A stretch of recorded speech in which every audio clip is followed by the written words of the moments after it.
Before we talk about sultans, wars, or empires that stretched across 3 continents, let's slow things down for a moment. If you're listening at night, this is your invitation to get comfortable. Dim the lights. Set your phone down. Let your shoulders relax. There's no rush here. This is not the kind of history that demands attention or quizzes you later. This is the kind that drifts in slowly. The kind you can half listen to and still enjoy. Tonight, we're going to wander through the long, strange, and often surprisingly human story of the Ottoman Empire. An empire that lasted more than 600 years. An empire built by warriors, ruled by poets, managed by bureaucrats, and occasionally undone by its own family dinners. And yes, there will be kings, and queens, and sultans who thought they were invincible, and others who were, very clearly not. So take a deep breath. Let it out slowly. And when you're ready, let's begin. Long before the Ottomans were an empire, they were barely even a name. In the late 1200s, the world they lived in was unsettled. The great powers of the medieval Middle East were tired, fractured, and often arguing with themselves. The Byzantine Empire, once the pride of Rome, was still standing, but only just. Its borders were shrinking. Its treasury was thin. And its leaders were far more familiar with palace intrigue than battlefield victories. To the east, the Seljuk Turks had already shown that nomadic horsemen could carve out kingdoms from settled empires. But even the Seljuks were fading. Their authority had splintered into smaller regional powers, each ruled by local warlords who spent as much time fighting each other as they did any external enemy. Into this uncertain world rode a small band of warriors led by a man named Osman. Osman was not a king. He wasn't even particularly famous at first. He was a tribal leader on the frontier, the kind of man history usually forgets. But Osman had 2 things going for him. First, he was ambitious. Second, he lived in exactly the right place at exactly the right time. Osman's territory sat on the border between the Muslim Turkish lands and the Christian Byzantine world. This border was not a neat line on a map. It was a messy, shifting zone filled with raiders, traders, mercenaries, and refugees. A place where loyalties changed quickly and opportunities appeared suddenly. Osman understood something that many of his rivals did not. Borders are not walls. They are invitations. He welcomed fighters from many backgrounds. Turks, yes, but also converts, adventurers, and men who simply wanted land and loot. What mattered was loyalty and effectiveness, not noble birth. This flexibility made Osman's group surprisingly strong. By the time Osman died around 1324, his followers had begun calling themselves Ottomans, after his name. They controlled several towns and fortresses that once belonged to Byzantium. Nothing about this screamed future superpower. But history, as it often does, was quietly warming up. Osman's son Orhan took over next. Orhan was less romanticized than his father, but far more practical. He understood that raiding alone would not build a lasting state. You needed administration, taxes, rules. Under Orhan, the Ottomans captured their first major city, Bursa. This mattered more than it might sound. Cities are not just buildings. They are systems. They have markets, workshops, account books. When Orhan made Bursa the Ottoman capital, the Ottomans stopped being just a warrior band and started becoming a government.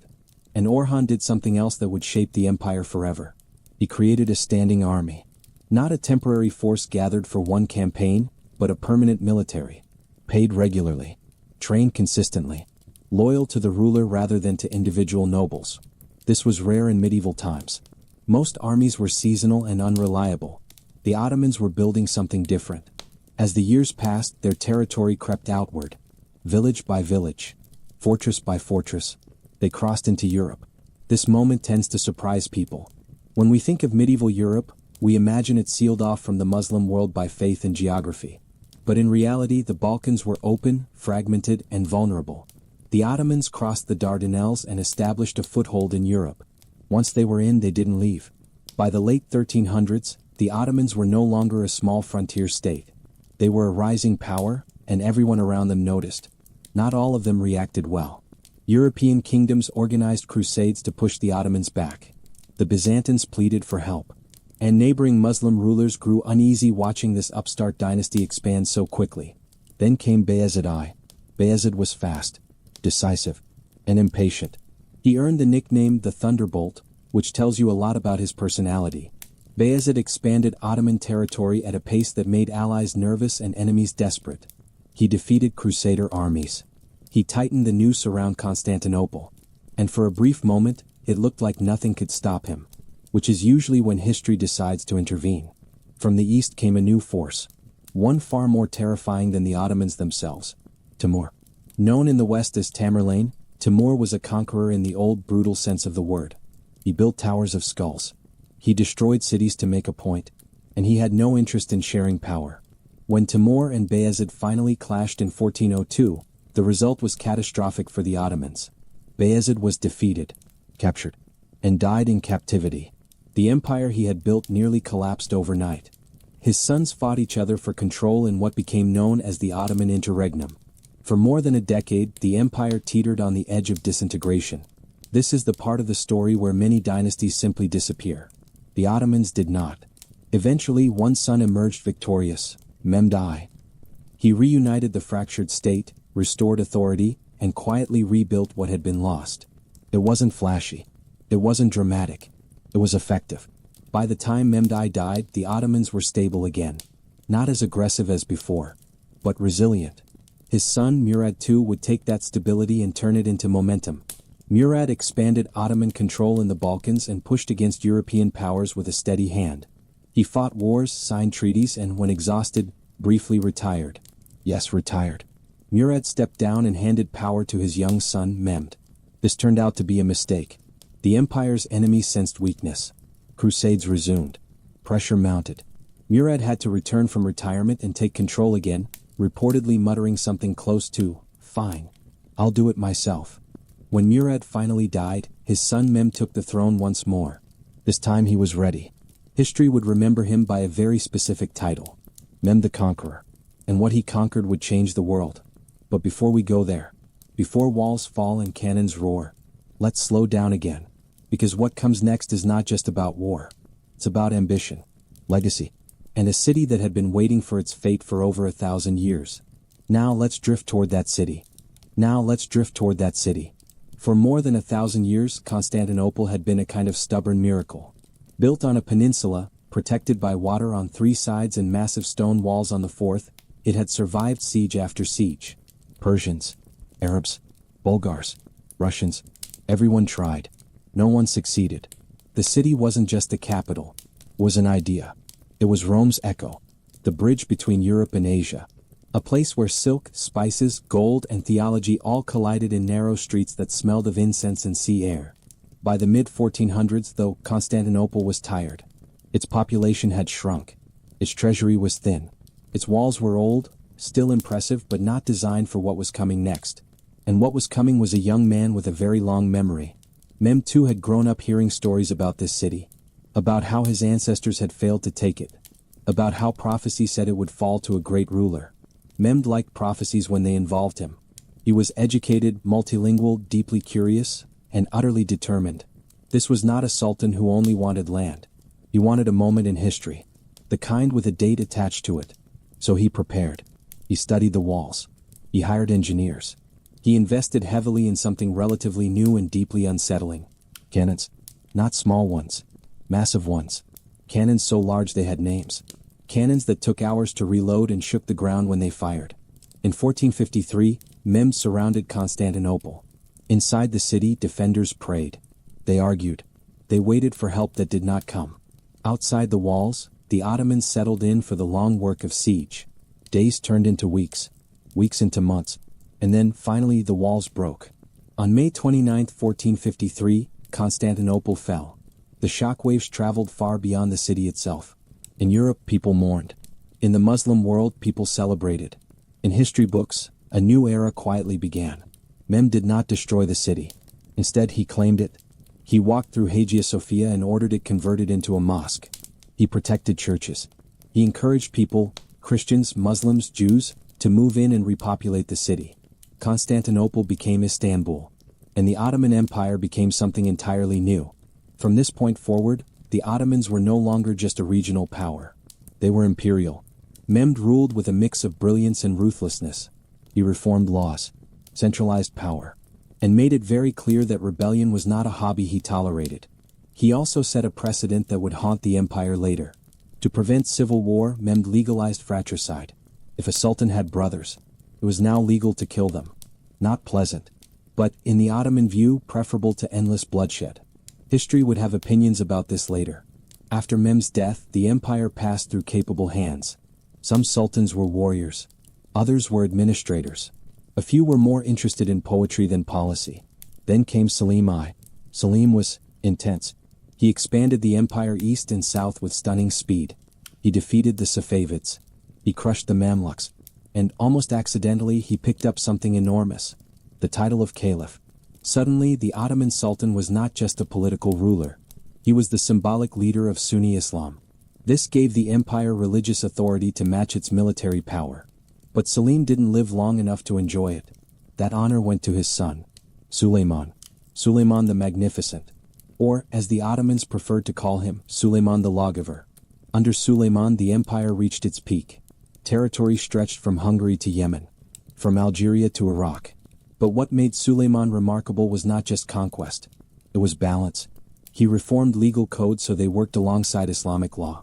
He patronized architects, poets, and artists. He personally wrote poetry under a pen name. And yes, he fell deeply, dramatically in love. Roxolana, also known as Hurrem Sultan, was not born noble. She was a captive, a concubine, and she became one of the most powerful women in Ottoman history. Suleiman broke tradition and married her. He listened to her advice. He trusted her. This did not sit well with everyone. Court politics grew sharp. Rivalries deepened. And succession became complicated. When Suleiman died, the empire did not collapse. But something subtle changed. Later sultans inherited immense power, but not always the discipline or restraint to use it well. Some were competent. Others were distracted. A few were deeply uninterested. One sultan reportedly preferred calligraphy to governance. Another spent most of his reign secluded, avoiding decision-making entirely. The empire still expanded, but cracks began to form. And then came the period historians call the Sultanate of Women. Behind the scenes, mothers, wives, and grandmothers of sultans wielded enormous influence. They arranged marriages, backed factions, removed rivals. Sometimes they stabilized the state. Sometimes they made everything worse. Outside the palace, the world was changing. Europe was modernizing its armies. Trade routes shifted. New technologies emerged. The Ottomans adapted, but slowly. By the 1700s and 1800s, the empire was struggling to keep up with faster, industrializing rivals. Reforms were attempted. Some worked. Many did not. European powers began calling the Ottoman Empire the sick man of Europe. Not exactly flattering. Territory was lost. Rebellions flared. Nationalism spread.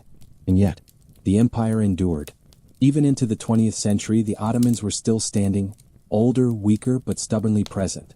It would take a world war to finally bring everything to an end. But that belongs to the later hours of our story. For now, let's pause here. At the height of greatness, and the quiet beginning of decline. Now let's ease forward, toward reform, resistance, and the long road to the empire's final days. Now let's move forward gently. No sudden turns. No crashing endings. Just the slow, familiar feeling of time passing. The kind that empires rarely notice until it's already done its work. After Suleiman, the Ottoman Empire didn't fall off a cliff. It drifted. For a long while, things still worked. The borders were vast. The bureaucracy was experienced. The army was respected. But history has a habit of changing the rules without announcing it. Europe was entering a new age. Cannons became lighter and faster. Muskets replaced bows. Navies grew stronger. Banks grew richer. And perhaps most dangerously of all, ideas began to travel faster than armies. Inside the Ottoman court, the Sultan was still the center of the universe. But around him, systems were aging. One of those systems was the Janissaries. Originally, they were elite, disciplined, feared. Over time, they became something else.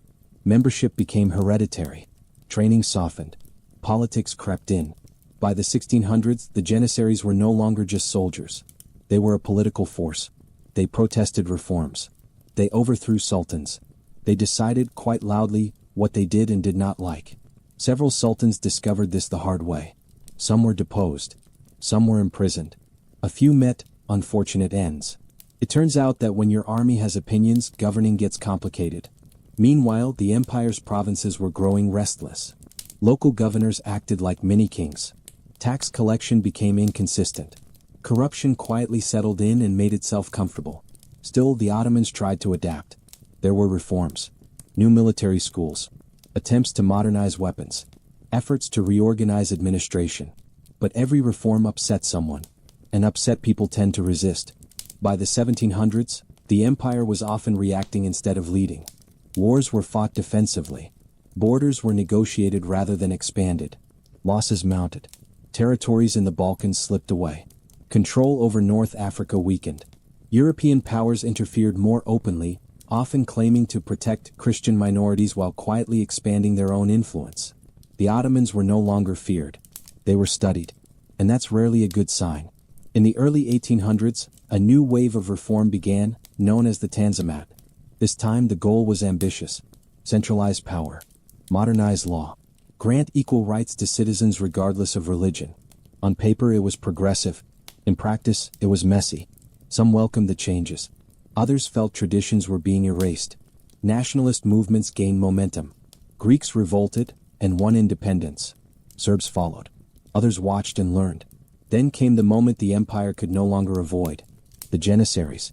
They had become a problem that simply refused to solve itself. So in 1826, Sultan Mahmud II made a decision. He destroyed them. Literally. The event was politely called the Auspicious Incident, which is history's way of saying something extremely violent happened and everyone pretended it was necessary. The Janissary barracks were shelled. Thousands were killed or exiled. An institution that had lasted centuries vanished almost overnight. The empire breathed easier. Briefly. Because the world outside its borders was still changing faster than the Ottomans could follow. Then came the First World War. The Ottomans entered on the losing side. They fought fiercely in places like Gallipoli, where young soldiers, Ottoman and Allied alike, learned how unforgiving modern war had become. But the outcome was inevitable. Defeat followed. Territory was carved up. Foreign powers planned the empire's future without asking it. The Sultanate was abolished. The Caliphate followed. After more than 6 centuries, the Ottoman Empire ended. Not with a dramatic collapse, but with paperwork, treaties, signatures, silence. From its remains emerged a new nation, Turkey. Modern, secular, different. And yet, echoes remain. In architecture, in cuisine, in language, in law. The Ottomans are gone. But they never truly disappeared. They simply became history. And history, when told slowly and softly, has a way of staying with us. Now, let's rest here for a moment. If you're still awake, that's okay. If you're drifting off, that's perfect. When you're ready, we can continue. With deeper stories, stranger rulers, and quieter moments history books often skip. Now, let's slow the pace again.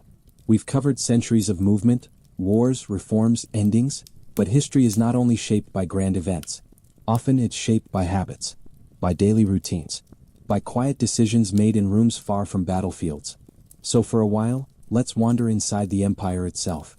Picture an ordinary morning in Ottoman Istanbul. The city wakes early. Vendors roll open wooden shutters. The call to prayer drifts across rooftops and mingles with the sound of oars in the harbor. Coffee is brewed slowly, thick and dark, in small copper pots. Yes, coffee. Long before it became a late-night study companion or a drive-through necessity, coffee was a social ritual in the Ottoman world. Coffee houses appeared everywhere. They were places to talk, to argue, to gossip, and occasionally, to complain about the government, which the government did not love. At various points, sultans tried to ban coffee houses. They worried people were gathering, thinking, and sharing ideas. History suggests those fears were justified. Inside the palace, life followed its own rhythms. The Topkapi Palace was not a single building. It was a small city behind walls. Courtyards, gardens, libraries, kitchens capable of feeding thousands. And then there was the harem. Despite centuries of misunderstanding, the harem was not simply a place of indulgence. It was a structured institution, a school, a political environment. Women in the harem were educated. They learned languages, etiquette, music, and administration. Some would never see power. Others would shape the empire from behind silk curtains. Mothers of sultans, known as Valide sultans, often wielded enormous influence. They advised. They negotiated. They decided who had access to the ruler. Sometimes they ruled more effectively than the men officially in charge. Succession, however, remained a problem. Even after fratricide faded, princes were kept in isolation, confined to palace rooms known as the cage. The idea was safety. The result was often a young man ascending the throne with little experience of the world. Some adapted. Others did not. One sultan reportedly panicked when first seeing the sea. Another had never ridden a horse. Governing an empire after a childhood of isolation proved challenging. Meanwhile, outside the palace walls, ordinary life went on. Farmers worked land that had been cultivated for generations. Artisans passed down skills. Markets buzzed with dozens of languages. The Ottoman Empire was deeply diverse. Muslims, Christians, Jews. Arabs, Greeks, Armenians, Kurds, Turks. This diversity was managed through a system called the millet system. Religious communities governed many of their own affairs: marriage, education, worship, under imperial oversight. For centuries it worked reasonably well. But as nationalism spread in the 1800s, identity shifted. People began to see themselves less as subjects of an empire, and more as members of a nation. That change was slow, then sudden. Revolts flared not only because of oppression but because of ideas. Ideas about self-rule, about language, about borders drawn by people who lived there. The empire tried compromise, then force, then reform again. By the late 19th century, Ottoman leaders knew something fundamental had changed. The old model no longer fit the new world. Railroads cut across ancient landscapes. Telegraphs shrank distances. Newspapers carried criticism farther and faster than ever before. Sultans could no longer rule quietly. Every decision echoed. Some leaders leaned toward authoritarian control. Others toward constitutional reform. Brief experiments with parliament appeared, then disappeared. Power shifted back and forth like a pendulum that couldn't quite settle. And then the world stepped into catastrophe. The First World War was not just a military disaster for the Ottomans. It was an emotional one. Families were torn apart. Communities displaced. Trust eroded. By the time the war ended, the empire was exhausted. When Mustafa Kemal, later known as Ataturk, emerged, he represented something new. Not an empire. Not a sultan. A republic. The old symbols were set aside. The palace emptied. The call of empire faded into memory. Yet even now, long after the last sultan stepped down, the Ottoman past lingers. In mosque domes against the sky. In recipes passed down quietly. In place names and proverbs. Empires end. But influence has a longer half-life. So let's rest here again. Let the centuries blur softly together. Let the voices fade. If sleep is coming, welcome it. If curiosity remains, we can keep wandering through quieter corners. Smaller stories. Human moments tucked between the headlines. Let's stay in the quiet spaces a little longer. The kind of places history books rush past. The moments between decrees and battles, where people simply live their lives. Because empires aren't held together only by rulers. They're held together by routines. In Ottoman cities, time moved according to sound. The call to prayer marked the day. Market bells rang. Footsteps echoed on stone streets polished smooth by centuries of passing sandals. Craft guilds controlled much of daily work. Bakers, metalworkers, tailors, each had rules, traditions, and quiet rivalries. A baker could be fined for making bread too small. A tailor could be punished for wasting cloth. Quality mattered. Reputation mattered. And gossip mattered most of all. News traveled through conversations. Through coffee houses. Through barber shops. Barbers didn't just cut hair. They listened. They talked. They knew things. In rural areas, life changed more slowly. Villages rose and fell with the seasons. Harvests determined moods. Droughts caused worry. A good year brought festivals. For many people, the empire was distant. The sultan was a name. A face on coins. As long as taxes weren't unbearable and peace mostly held, loyalty followed naturally. But in times of crisis, that distance became a problem. When central authority weakened, local power filled the gap. Sometimes gently. Sometimes violently. Bandit leaders became folk heroes. Local governors acted like kings. Promises replaced laws. This was not chaos. It was transition. Inside the palace, tradition tried to keep order.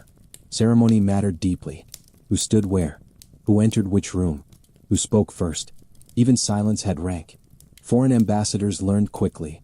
A wrong gesture could end negotiations. A poorly chosen gift could insult an entire court.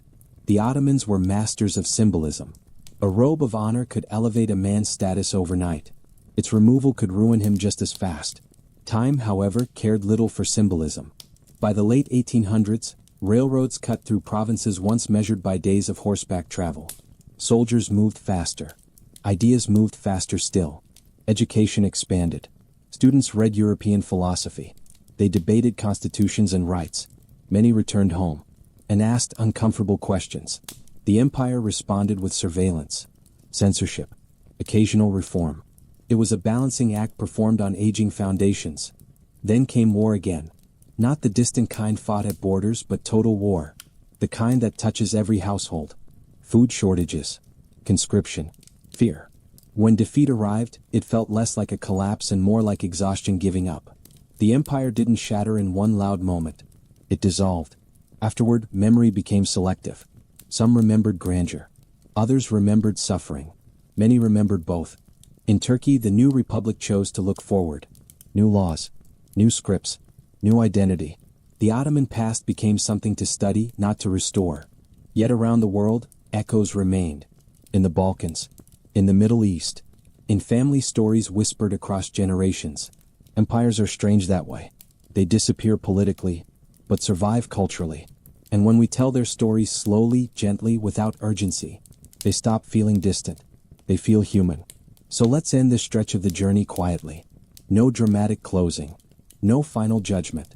Just the understanding that for 6 centuries, millions of people woke up under the same banner, lived ordinary lives, loved, argued, dreamed, and went to sleep. And tonight, perhaps their story can help you do the same. When you're ready to continue wandering through history, through other rulers, other empires, other quiet oddities, let's continue at the same gentle pace. At this point in the night, history doesn't need to prove anything. It doesn't need to be impressive. It just needs to exist, quietly. So instead of rulers and reforms, let's step into memory. Long after the Ottoman Empire officially ended, its presence lingered in small, almost invisible ways. In kitchens. In many homes across Turkey, the Balkans, and the Middle East, recipes are still measured by instinct rather than numbers. A pinch of this, a slow stir of that. Dishes perfected long before cookbooks existed. Dolma wrapped carefully by hand. Bread baked the same way a grandmother learned from her grandmother. Coffee poured slowly, foam unbroken, cup turned upside down when finished. These habits were older than borders. They outlived sultans. In neighborhoods once governed by imperial officials, street names still whispered history. Fountains built for travelers continued to offer water. Mosques commissioned by long-forgotten patrons still caught the light at sunset. Most people passing by never looked up at the inscriptions. They didn't need to. The buildings had already done their work. Language carried traces too. Words traveled across the empire and stayed. Administrative terms. Food names. Expressions that made sense only because people had lived together for centuries. Even after new flags were raised, old words refused to leave. And then there were the stories. Not the official ones. Not the ones taught in classrooms. The ones told late at night. Stories of a great-grandfather conscripted into a war he didn't understand. Of a family that moved when borders suddenly shifted. Of neighbors who spoke different languages but shared the same bread. These memories were not neat. They contradicted each other. But together they formed something honest. For historians, the Ottoman Empire is often measured by maps, by dates, by battles won and lost. For ordinary people, it was measured by stability, or its absence, by whether the harvest came in, by whether taxes increased, by whether peace lasted one more year. In that sense, the empire was not one story. It was millions, some calm, some bitter, some nostalgic. And nostalgia is powerful. In times of uncertainty, people look backward. They remember order. They remember predictability. They remember a world that felt slower. The Ottoman past sometimes becomes a symbol of that imagined stability. But history, when viewed closely, is rarely as simple as memory wants it to be. The empire was strong and fragile, tolerant and harsh, organized and chaotic. It adapted until it couldn't. And perhaps that's why its story works so well at night. Because it mirrors something familiar. Change that feels gradual while you're inside it. Endings that only become obvious later. Now imagine Istanbul again. Not the imperial capital. Not the modern city. Just the water at night. Boats rocking gently. Lights reflecting in long, broken lines. A city that has seen empires arrive and leave. And learn not to react too strongly. Cities outlive rulers. Stones remember footsteps. Walls remember voices. If you listen closely, not with effort but with ease, history stops sounding loud. It becomes a murmur. And murmurs are good for sleep. So let's settle here for a while longer. No new dates. No new names. Just the understanding that the Ottoman Empire was not only something that happened. It was something people lived through. And now, long after its end, it has become something we can rest inside. A long, quiet story with no urgency left. If you're still awake, that's fine. If your thoughts are drifting, even better. We can continue whenever you like. More quiet moments. More forgotten corners. More history told without hurry. Let's keep going, softly. At this hour, history doesn't need sharp edges. It can move like a slow walk through familiar streets. The kind where you're not trying to get anywhere. You're just letting the evening unfold. One of the quieter truths about the Ottoman Empire is this. Most of the time, nothing dramatic was happening. Years passed without wars. Borders stayed where they were.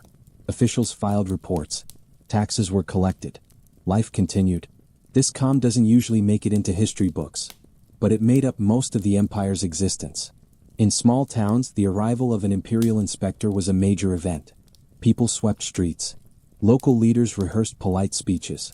Complaints were carefully prepared, and often carefully ignored. Still, the ritual mattered. It reminded everyone that the empire was present, even if it was far away. In larger cities, bureaucracy ruled. Paperwork moved slowly from desk to desk. Seals were pressed into wax. Records were copied by hand. An empire survives on paper more than on swords. Ottoman record-keeping was meticulous. Census lists, property registers, tax records. Thanks to this, historians today know surprisingly intimate details about people who lived centuries ago. What they owned, what they earned, sometimes even what they argued about. It's oddly comforting. Proof that ordinary lives mattered enough to be written down. Religion, too, moved gently through daily life. Faith was present, but not always loud. People prayed. They fasted. They celebrated. But they also joked. They complained about weather. They worried about money. Holiness and normal life existed side by side.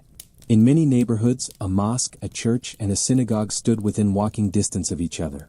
Not always in perfect harmony, but close enough to share the same sounds of mourning. This closeness shaped habits.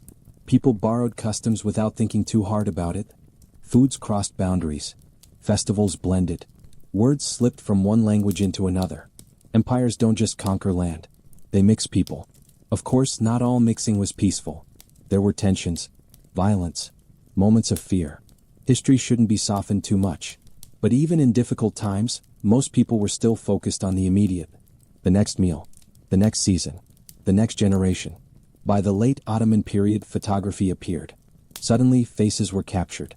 Sultans stared stiffly into cameras. Street vendors froze in mid-motion. For the first time, the empire could see itself. And what it saw was complicated. Old uniforms next to modern suits. Horse-drawn carts beside trains. Tradition standing awkwardly next to change. Some welcomed this. Others resisted. The empire tried to hold both. And for a while it worked. Until it didn't. When the final years came, they were filled with paperwork and negotiations. Not cheers. Not last stands. Just decisions made in offices. An empire quietly acknowledging that its time had passed. And then, life continued anyway. People woke up the next morning. Markets opened. Children played. History books closed one chapter. But daily life turned the page without asking.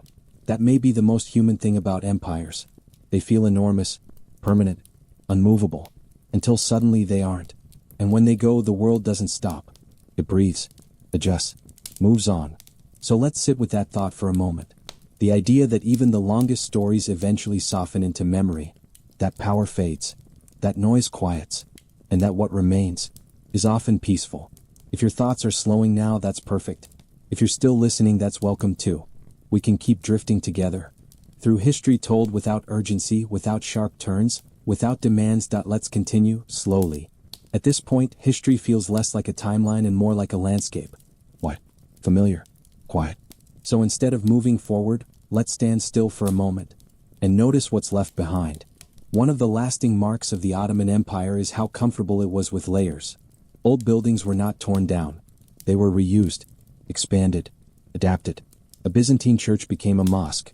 A mosque became a museum. A museum became a mosque again. Stone by stone, the past was carried forward rather than erased. This habit shaped how people thought about time. The present was not separate from history. It rested on top of it. In many Ottoman cities, You could walk down a street and pass through centuries without realizing it. A Roman column holding up an Ottoman house. A medieval wall behind a modern shop. No signposts. No explanations. Just continuity. Education followed a similar pattern. Religious schools taught tradition. Newer institutions introduced mathematics, engineering, foreign languages. Students learned poetry and geometry in the same week. Some embraced the mix. Others felt pulled apart by it. Change always feels heavier when it arrives slowly. Inside families, roles shifted too. Parents who grew up under unquestioned imperial authority watched their children question everything. Why laws existed.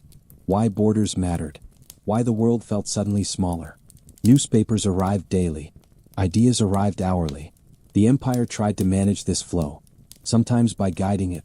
Sometimes by restricting it. Neither worked perfectly. And yet, daily life remained stubbornly ordinary. People still argued over prices. Still worried about rent.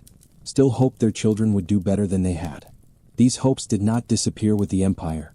They carried on into the Republic. Into modern cities. Into lives that no longer thought of themselves as Ottoman at all. Memory faded unevenly. Some families kept old titles.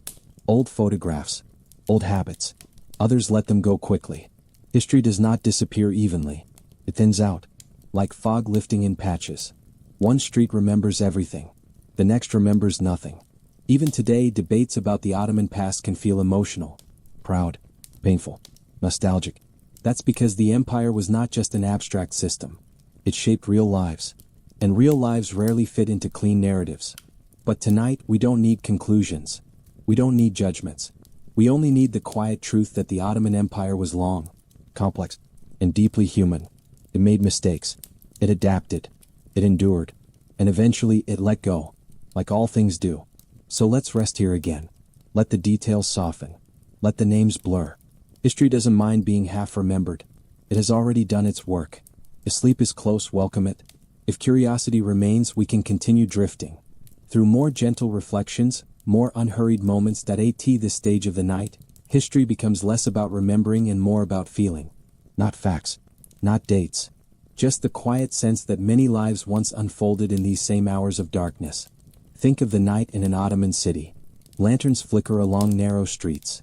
Doors close softly. The last conversations of the day drift through open windows. Somewhere a guard walks the walls. Somewhere else a student reads by candlelight. In the palace, corridors fall silent as servants retreat to their quarters. Night equalizes things. The powerful sleep. The ordinary sleep. Even empires sleep. Time at night feels different. Slower. Less demanding. And it was often at night that people reflected on change. A merchant counting losses after a bad season. A soldier wondering when he would return home. A mother listening for her child's breathing. These thoughts were not imperial. They were human. For all its size and authority, the Ottoman Empire could never fully control this inner world. And perhaps that's why its story feels suitable for rest. It reminds us that behind every policy were individuals. Behind every monument were hands. Behind every ending were people who still had to wake up the next morning.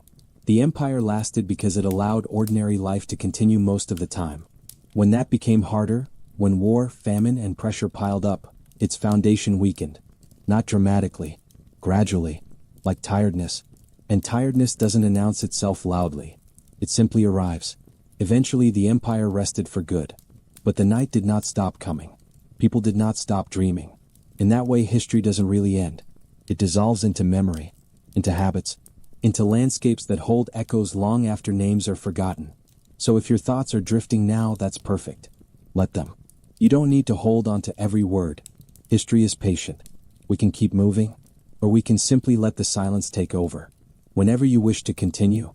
Through more reflections, more gentle wanderings, by now the Ottoman Empire feels less like a subject and more like a long breath.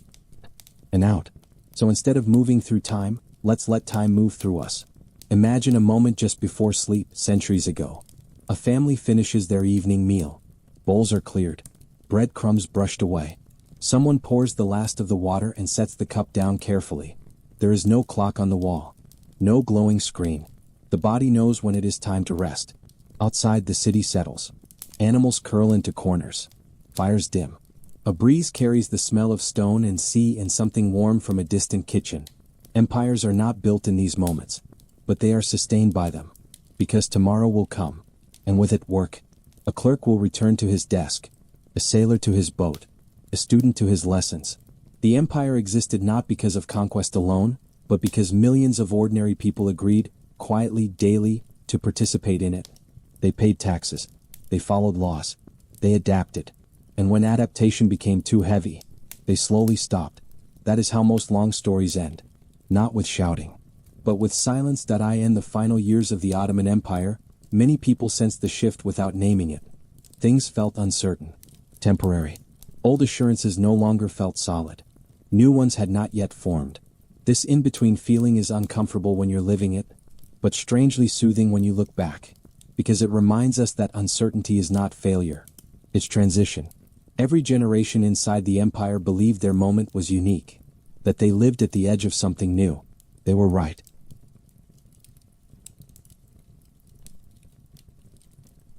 They just didn't know what it would become. And now, long after their world reshaped itself, we get to look back without urgency. We get to tell the story slowly, gently, without needing it to mean anything more than what it was. A long human experiment, full of effort, full of mistakes, full of quiet success. So let's rest here again. Let the empire fade into background noise. Let the details soften. You don't need to remember who ruled when. You don't need to keep track. History doesn't mind. It's already complete. If you're drifting now, let yourself drift. If you're still awake, that's okay too. We can continue as long as you like. With more calm reflections, more gentle history, more places to rest your thoughts. At this point, history has done most of its talking. What remains is atmosphere.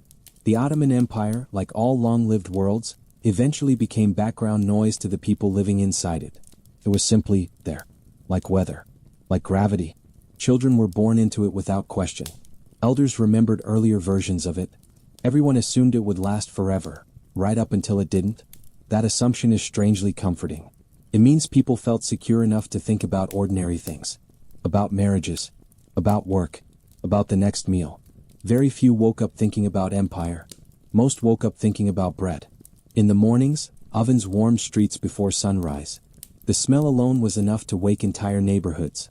Bread was not luxury. It was reassurance. As long as bread appeared each day, life felt manageable. And when bread became scarce, people knew something was wrong long before officials announced it. Empires often fall first in kitchens, not in palaces. Late Ottoman records are full of concerns that sound very modern.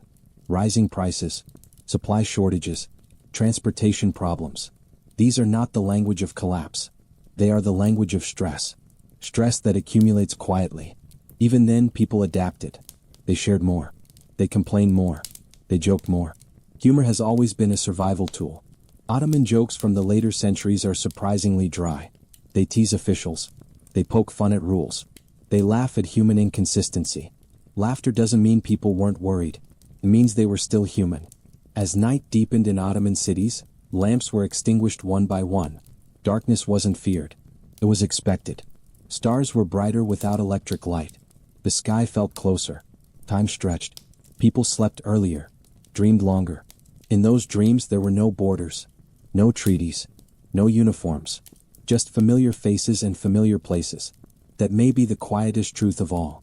Empires exist in daylight, in administration, in law. But at night they dissolve, and everyone becomes the same. So if your thoughts are loosening now, that's natural. You don't need to hold on to the story. The story has already been told. All that's left is the feeling of it. A long, slow rhythm. A rise. And a rest. We can continue drifting together for as long as you like. More gentle moments. More history softened by time. Why now? The empire is no longer something we're following. It's something we're floating through. Think of history like a wide river at night. You don't see its edges. You don't measure its speed. You just feel the movement beneath you. For centuries, the Ottoman Empire flowed like that. Sometimes calm. Sometimes restless. Always moving forward even when it didn't know where it was going. Most people inside it never used the word Ottoman to describe their lives. They described their street, their trade, their family. Empire was background. Life was foreground. A shopkeeper worried about weather more than politics. A mother worried about illness more than borders. A student worried about exams, not empires. These worries sound familiar because they are. Time changes tools. It doesn't change people. In the evenings after long days, people sat quietly, sometimes together, sometimes alone. Silence was not awkward. It was normal. Someone might mend clothing by lamplight. Someone else might whisper a prayer. Someone might simply stare at nothing in particular. Rest was earned, not scheduled. And in those quiet hours, history paused.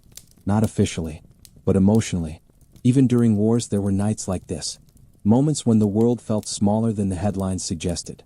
A soldier far from home thinking of familiar streets. A clerk wondering if tomorrow would be easier. A child falling asleep unaware of how large the world really was. Empires don't feel large from the inside. They feel personal. That's why their endings are often confusing to those who live through them. When the Ottoman Empire finally faded, many people didn't feel a dramatic shift. There was no single morning where everything felt different. There were changes. New uniforms. New rules. New language on signs. But the sun still rose. Bread was still baked. Sleep still came at night. History books draw clean lines. Life does not. And that's what makes these long stories comforting. They remind us that even enormous change rarely arrives all at once. It arrives quietly, then settles in. So if you're listening now with half-closed eyes, that's exactly right. You don't need clarity. You don't need structure. You just need the steady rhythm of something that has already ended, and therefore no longer demands anything from you. We can keep drifting together. Through memory. Through atmosphere. Through time softened by distance. By now, the Ottoman Empire feels less like a story and more like a presence. Not something demanding attention. Just something nearby. At this point in the night, details don't matter much. Exact years blur. Names soften. What remains is texture. Stone streets worn smooth by centuries of footsteps. Wooden doors that creak the same way every evening. Windows glowing briefly, then going dark. The empire existed inside these small repetitions. Day after day. Year after year. And repetition is calming. That's why long empires often feel comforting in hindsight. They suggest continuity. They suggest that despite change, something held together for a very long time. Even when things were difficult, there was still morning, still routine, still the familiar rhythm of life. Think about how people measured time then. Not by clocks, by light, by sound, by habit. Morning prayer, midday heat, evening quiet. Life unfolded in circles, not lines. And when the empire began to fade, it didn't interrupt those circles immediately. People still woke up the same way, still worked the same fields, still walked the same paths. History shifted beneath their feet without asking permission. That's often how change works. Quiet, gradual, almost polite. Only later does it announce itself. Tonight, though, we don't need to follow that announcement. We can stay in the quiet before it. The calm where nothing urgent is happening. Where the empire is simply there. If you imagine standing in an Ottoman courtyard at night, the air feels cool. A fountain trickles steadily. Someone passes by without speaking. No expectations. No demands. Just space. That's the gift of telling history this way. It stops being heavy. It stops needing conclusions. It becomes a place to rest. So if your breathing has slowed, let it. If your thoughts wander, let them. You don't need to stay awake for the end. There is no end waiting. We can continue drifting through the same gentle landscape, as long as you'd like. By now, the Ottoman Empire has settled into the background, like a familiar sound you no longer notice but would miss if it vanished. That's often how long histories feel when we stop trying to hold them tightly. They become atmosphere. Imagine an old Ottoman house at night. Thick walls keep the heat of the day outside. Rugs soften footsteps. A single lamp glows low, not meant to light everything, just enough. Someone sits quietly listening. Not for news. Not for danger. Just listening to the building itself. Wood expands and contracts. Distant water moves. The city breathes. Empires are built from decisions, but they're lived inside moments like this. Most people inside the Ottoman world never saw a battlefield. Never entered a palace. Never spoke a ruler's name aloud. Their lives were shaped by smaller things. Who they married. What work they learned. Which street they lived on. History passed through them quietly, like weather through an open window. Even during the empire's most powerful centuries, daily life didn't feel powerful. It felt normal. That normality is what lasted the longest. Long after banners were lowered and titles retired, routines stayed. People still gathered in the same places. Still prepared food the same way. Still told stories that sounded old even when they were new. Memory layered itself gently over reality. And over time, the empire stopped feeling like something that ended and started feeling like something that faded. Fading is peaceful. It doesn't rush. It doesn't demand attention. It simply softens edges until nothing sharp remains. That's why this story works best at night. Because night does the same thing. It blurs outlines. It quiets urgency. It allows things to be unfinished. You don't need to reach the end of history. You're already inside it. And history, when viewed from far enough away, stops asking questions. It lets you rest. So if your thoughts are slowing now, that's exactly right. If you're drifting in and out, that's even better. We can keep going. Repeating rhythms. Returning to quiet images. Letting time stretch gently. At this stage of the night, history doesn't need movement. It can simply exist. The Ottoman Empire, once filled with marching armies and crowded courts, now feels like a distant glow, steady, quiet, and warm. Imagine standing near an old Ottoman fountain. Water flows continuously. Not fast. Not slow. It has been flowing longer than anyone remembers. People once stopped here with full attention. Travelers. Animals. Children. Later, people stopped without thinking. And now, perhaps, no one stops at all. But the water still flows. That's what remains when empires fade. Not the proclamations. Not the victories. But the ordinary structures that outlasted intention. Bridges still cross rivers. Roads still follow ancient paths. Buildings still hold shadows of conversations that once filled them. History doesn't disappear. It settles. Inside the empire, people adapted to change the way humans always do. Slowly. Reluctantly. Then completely. New names replaced old ones. New flags replaced familiar colors. And after a while, even those felt normal. Memory adjusted. This doesn't mean the past was forgotten. It means it found a quieter place to live. And that's where we are now. Not in the empire itself. Not in its ending. But in the calm space where its presence no longer asks anything of us. You don't need to remember details. You don't need to stay awake. The story has become something else now. A gentle backdrop. A steady hum. If sleep is close, let it arrive. If wakefulness remains, that's fine too. We can continue resting inside this long, slow history as long as you like. At this point, the Ottoman Empire feels almost weightless. Not something to study. Just something to drift alongside. Imagine the very late hours now. The city is mostly asleep. Only a few windows glow faintly. Footsteps are rare enough to notice. Somewhere, a watchman pauses, leaning on his staff. He listens, not because he expects trouble, but because listening fills the silence. Silence was never empty in the Ottoman world. It was layered. Wind through narrow streets. Water against stone. The soft settling of buildings that have stood for centuries. These sounds didn't belong to any ruler. They belonged to time itself. Inside homes, sleep arrived naturally. No alarms. No schedules pulling people forward. Dreams wandered freely. In those dreams, people rarely saw empires. They saw familiar places. Faces they loved. Moments they wished would last longer. That's the quiet truth history leaves behind. Even in the heart of power, life was intimate. A sultan might command armies by day and lie awake at night thinking about succession, loyalty, or legacy. A merchant might count profits under lamplight, then dream of childhood streets far away. Status dissolved in sleep.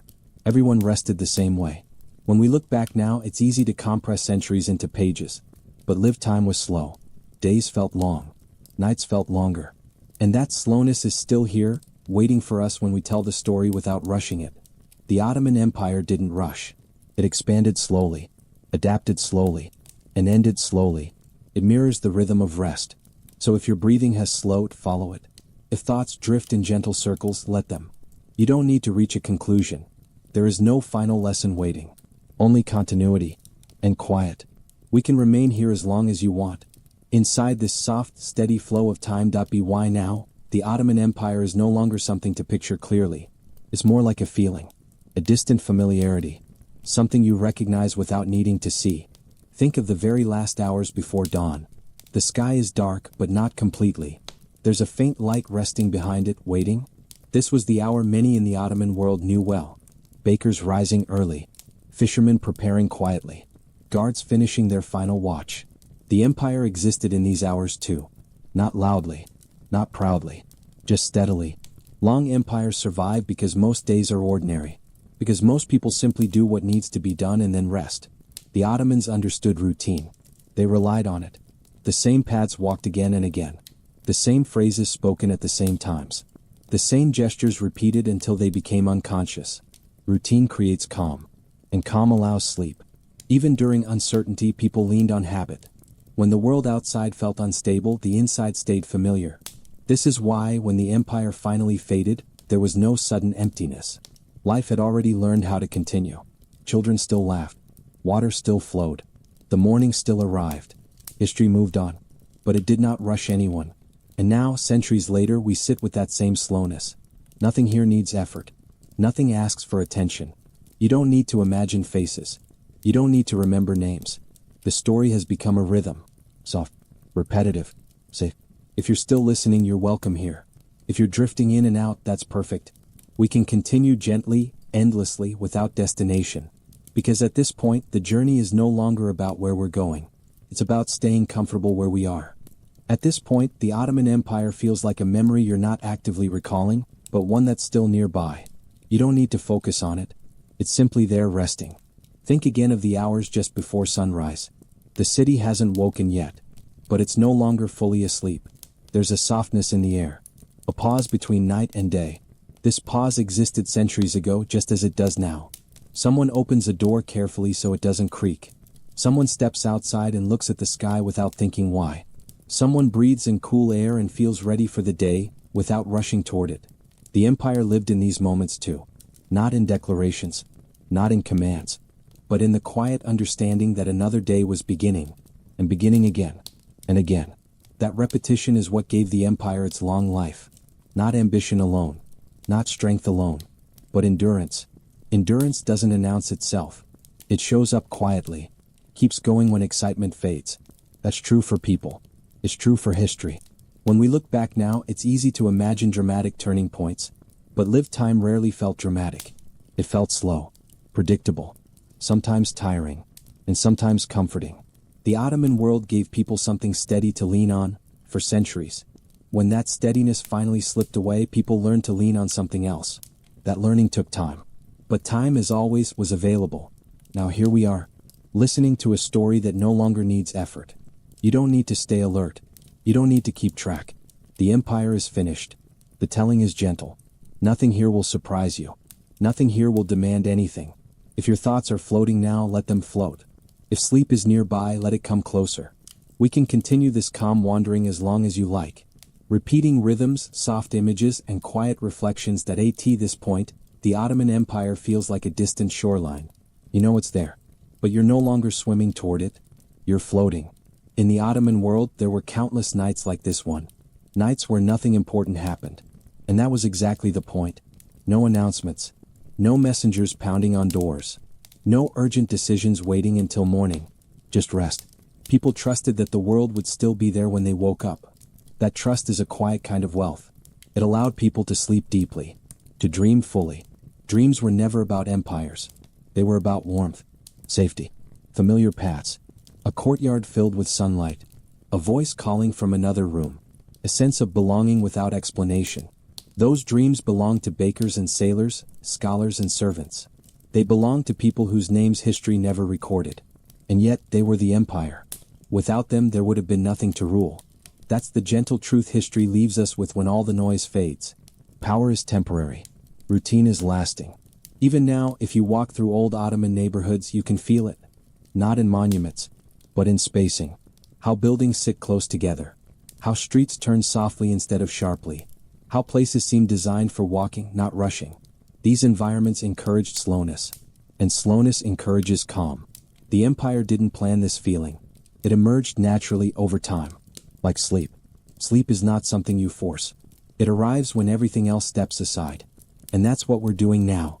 Stepping aside. Letting the story hold itself. You don't need to follow every sentence. You don't need to remember where we started. The Ottoman Empire has already ended. There's no tension left. Only rhythm. Only repetition. Only the quiet comfort of something complete. If your breathing is slow now, stay with it. If thoughts drift, let them wander. We can continue in this gentle space as long as you want. Why now? The Ottoman Empire is no longer a place or a time. It's a quiet background hum. Like the sound of a distant city when you're safely indoors. You don't need to listen closely. You just need to know it's there. In the deepest part of the night, the world feels suspended. as if time itself is resting. Centuries ago, these same hours passed the same way. No matter who ruled, no matter what borders looked like, the night didn't care about titles. A lamp burned low until the oil ran out. A blanket was pulled higher against the cool air. A sleeper turned over, half aware, then settled again. The empire continued. But quietly. That quiet is important.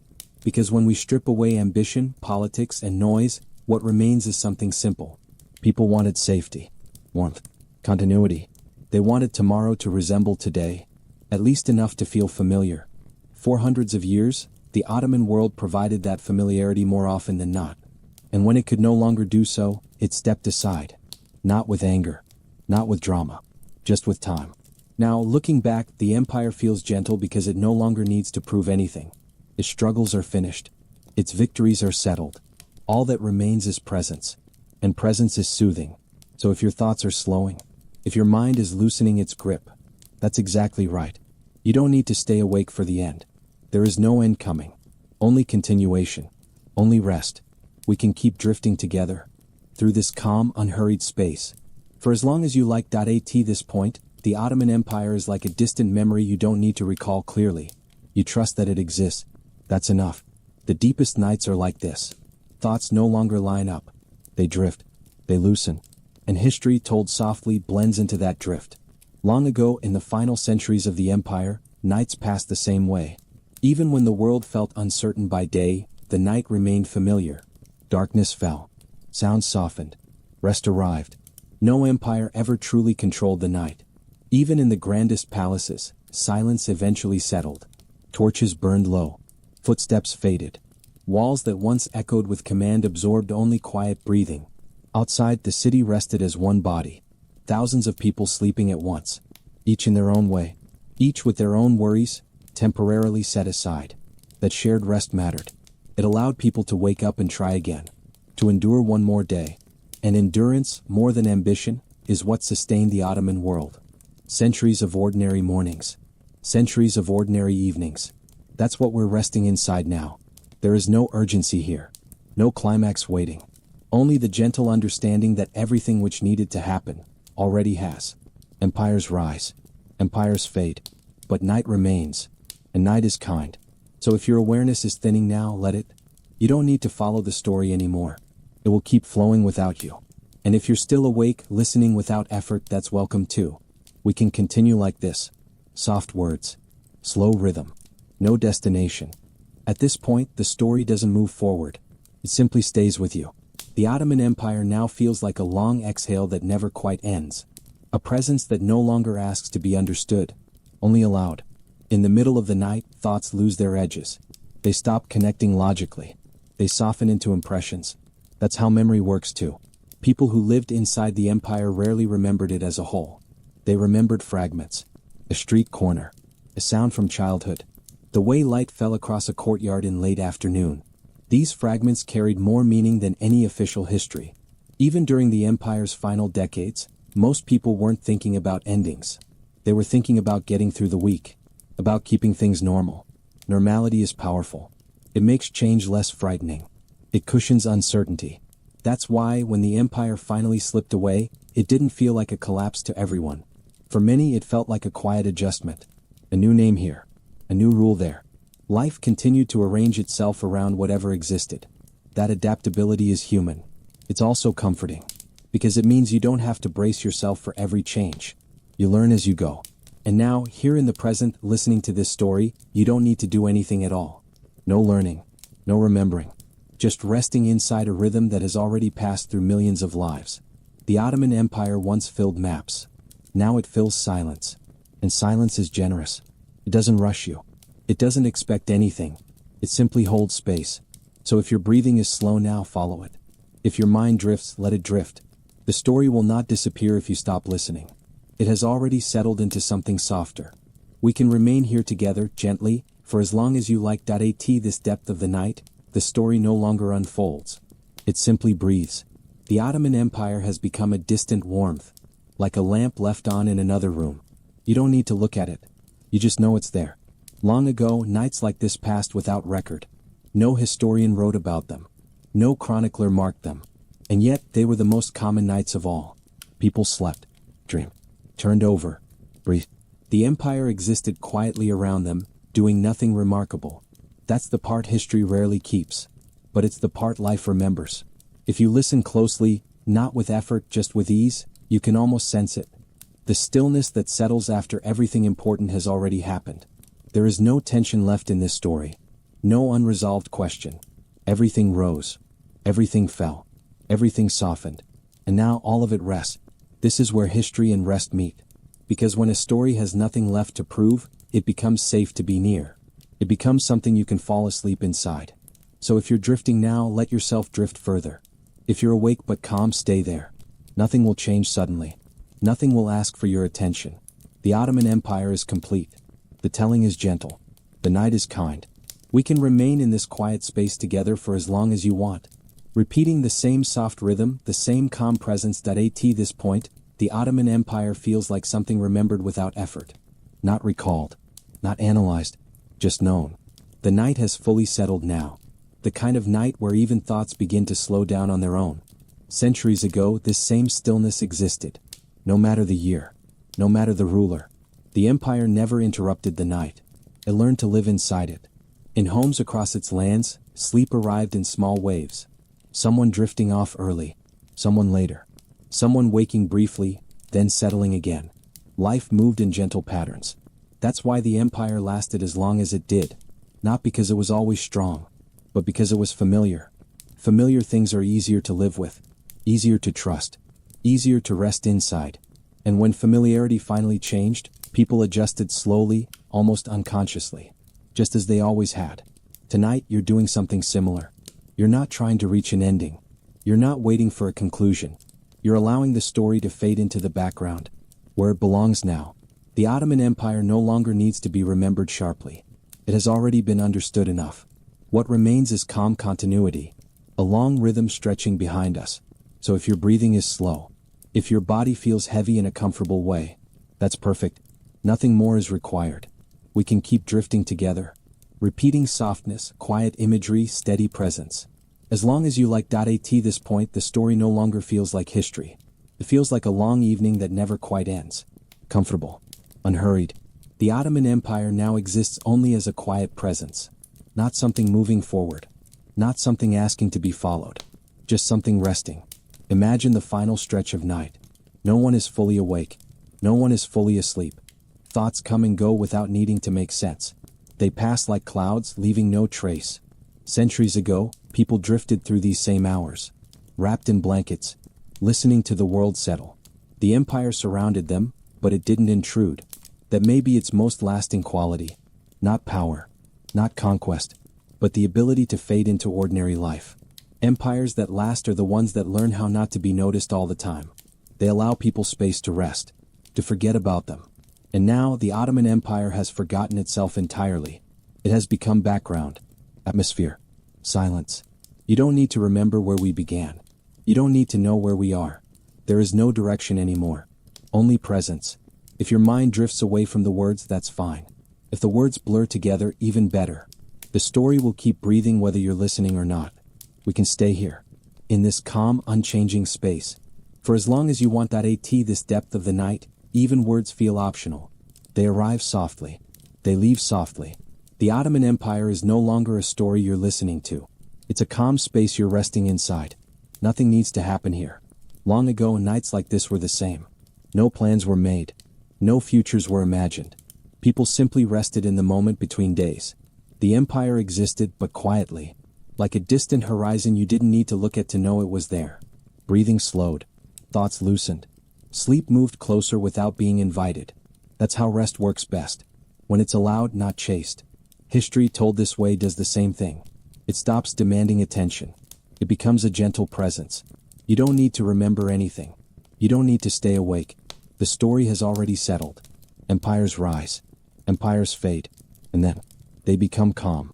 So if your mind drifts away now, let it. If sleep takes you, that's exactly right. We can remain in this quiet place for as long as you want. Repeating the same softness, the same slow rhythm. Nothing will change suddenly. Nothing will interrupt you. By now, the story has no direction. No destination. No need to move forward. It simply stays. The Ottoman Empire has fully dissolved into calm. Not into forgetting, but into rest. Centuries ago, nights like this passed unnoticed. No one marked them. No one remembered them the next morning. And yet, they were necessary. Because rest is what allowed life to begin again the next day. The empire lived inside that rest. And now, long after its end, it returns to it. Nothing new will happen here. Nothing unexpected. The words will keep arriving gently. And leaving just as gently. Like breathing. If your mind drifts, that's perfect. If sleep has already arrived, that's even better. You don't need to stay. You don't need to listen. The story is safe without you. We can remain in this quiet place together for as long as you like. Soft repetition. No urgency. No ending that needs attention. At this point, even the idea of an empire feels far away. Not gone. Just distant. Like a sound you remember hearing earlier in the night, but can't quite place anymore. The Ottoman world has settled completely into stillness. No movement. No change. Just the quiet certainty that everything which needed to happen already did. Long ago, people trusted nights like this. They didn't expect anything from them. They let them pass. Sleep came naturally. Without effort. Without thought. And that trust is still here. You don't need to follow the story now. You don't need to hold on to the words. They can float past you. Or fade away entirely. History doesn't mind. It has finished speaking. All that remains is calm repetition. Breath after breath. Moment after moment. Nothing sharp. Nothing loud. If you're awake, you're safe. If you're asleep, that's perfect.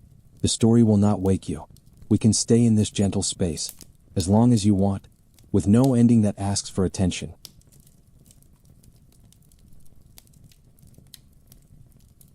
At this stage, the story has become something you don't actively listen to. It moves alongside you. Quietly. Patiently.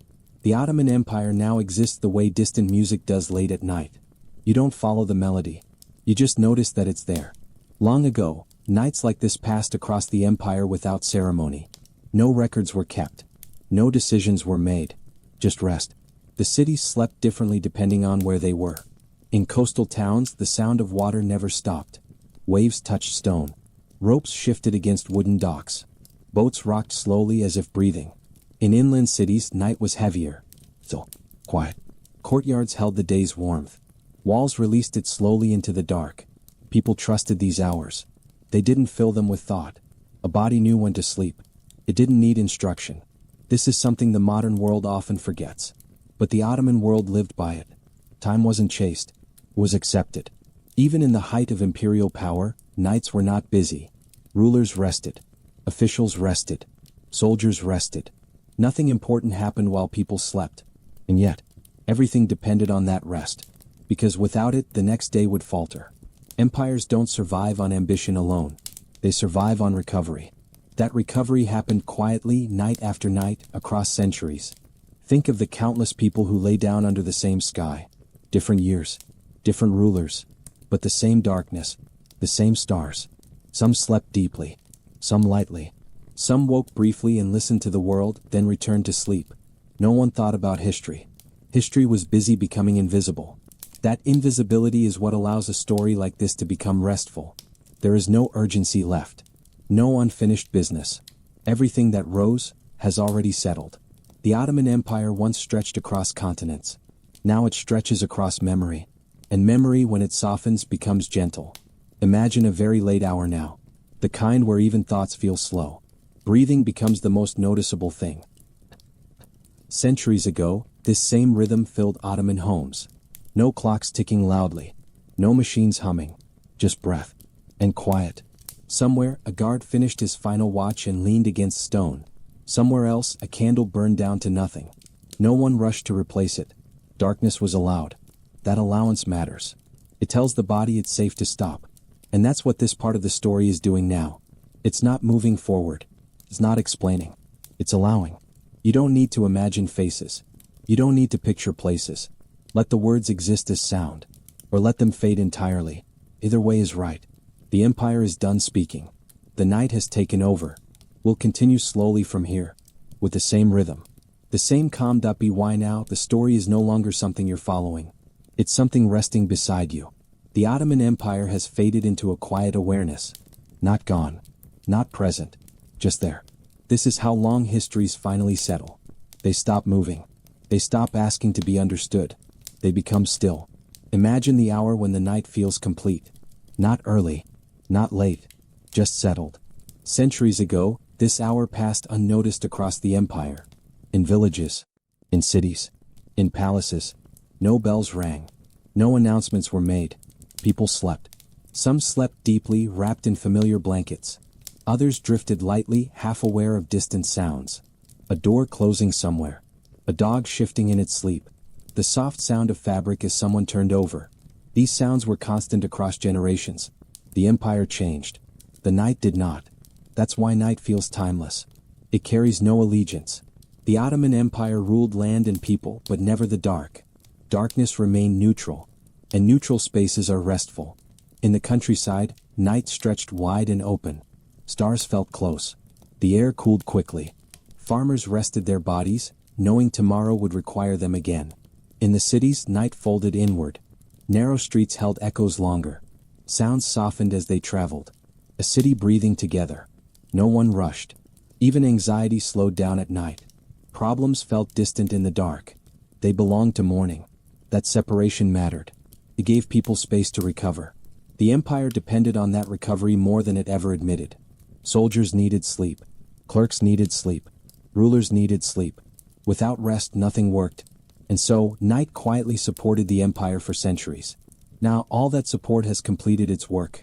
The empire no longer needs anything. And neither do you. You don't need to stay focused. You don't need to imagine the next part. Let the words wash past you like distant waves. Or let them disappear entirely. Both are fine. The story is no longer moving forward. It's circling gently. Returning to the same calm center again and again. That repetition is intentional. It mirrors breathing. It mirrors rest. Long ago, people breathed like this under Ottoman rule. Not thinking about it. Just living. And now, centuries later, that rhythm still works. It still calms the body. It still quiets the mind. So stay here if you want. Or drift away. Nothing will change suddenly. We'll continue from this same place. With the same softness. When you're ready. At this point, even the idea of continuation feels gentle. Nothing pushes forward. Nothing pulls back. The Ottoman Empire has become a quiet atmosphere. Like cool air in a dark room. You don't interact with it. You simply exist alongside it. Centuries ago, people reached this same stillness every night. Not intentionally. Not deliberately. Just happened. After long days, bodies slowed. Thoughts softened. Attention faded. The empire did not interrupt this process. It depended on it. In the deep night, power stepped aside. Titles no longer mattered. Rank dissolved. Authority slept. A sultan dreamed like anyone else. So did a sailor. So did a child. Dreams erased difference. That equality, brief, nightly, was one of the quiet balances of empire. In dreams, borders vanished. Languages blended. Time lost shape. People returned to something older than history. That's why nights felt safe. Nothing was required. Even fear rested. And now, listening here, you're entering that same state. Not trying. Not forcing. Just allowing. The words are no longer instructions. They're background. You don't need to picture anything clearly. You don't need to follow sentences. Sound alone is enough. Long histories become gentle when they stop moving. When they stop needing explanation. The Ottoman Empire no longer needs to be understood. It has already been lived. All that remains is quiet continuity. A steady presence that doesn't ask anything of you. Imagine the final stretch before dawn. The sky is dark but lighter than before. Not morning yet, but closer. This was always the calmest hour. The empire rested deeply then. No guards changed shifts. No market stirred. Just stillness. Stillness is not emptiness. It's fullness without noise. And that fullness is where rest settles best. So if your breathing has slowed, let it stay slow. If thoughts drift away, let them go. You don't need to come back. The story will continue without urgency. With the same tone. From the same place. At this point, the story has stopped being something you listen to. It's something that surrounds you. The Ottoman Empire now exists like the quiet presence of night air. You don't see it. You don't touch it. You just feel it. Long ago, this same stillness arrived every evening across the empire. Not announced. Not prepared for. It simply arrived. People didn't think of it as rest. They thought of it as normal. After the last light was lowered, after voices softened, the world gently stepped back. Nothing demanded attention. That absence of demand is important. It's what allows the mind to release its grip. The Ottoman world understood this instinctively. There were no late-night obligations. No constant stimulation. Darkness was permission to stop. In homes across the empire, bodies followed familiar rituals. Shoes placed near doors. Cloaks folded. Hands washed slowly. These motions were repeated thousands of times across lifetimes. Repetition creates safety. And safety invites sleep. Even in times of uncertainty, these rituals remained. When borders shifted. When rulers changed. The evening routine stayed. That consistency mattered more than any decree. Empires are remembered for battles. But they are lived through habits.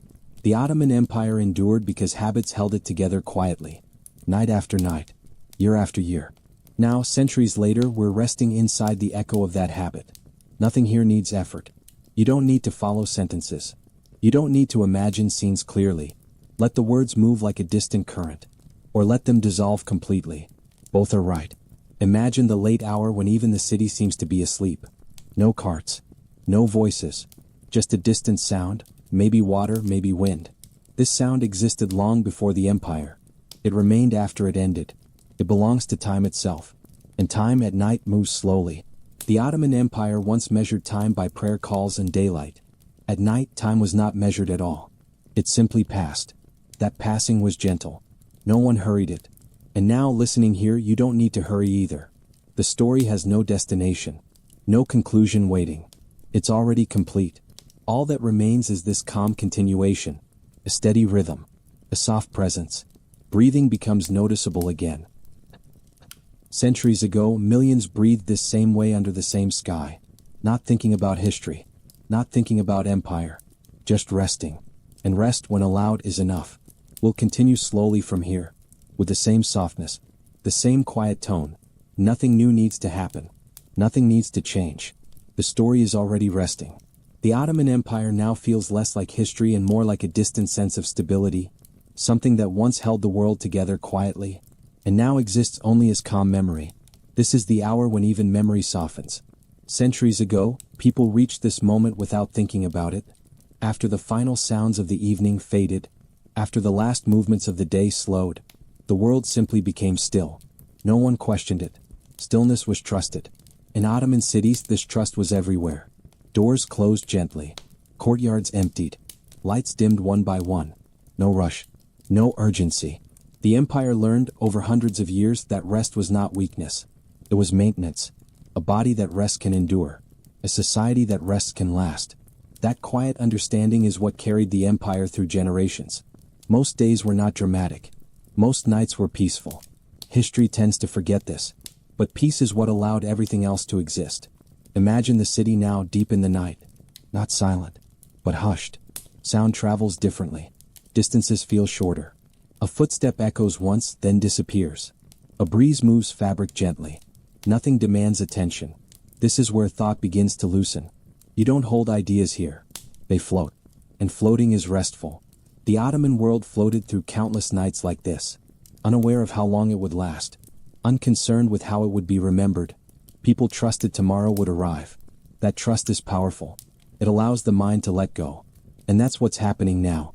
You don't need to focus. You don't need to follow meaning. The words are not instructions. They're atmosphere. They exist so you don't have to think. Long histories become gentle when they stop moving. When they stop demanding comprehension. The Ottoman Empire no longer needs understanding. It has already been lived completely. What remains is the rhythm. Breathing. Stillness. Time without edges. Imagine dawn waiting far away without pressure. Not something approaching quickly. Just something that will happen eventually. There is no need to prepare. The night holds everything. So if your thoughts are slowing now, let them. If your awareness fades in and out, that's perfect. We'll continue from this same calm place. With the same softness. When you're ready. At this point, the story isn't moving forward or backward. It's simply present. The Ottoman Empire now exists as a gentle sense of continuity. Something that once stretched across time and space. And now rests quietly without weight.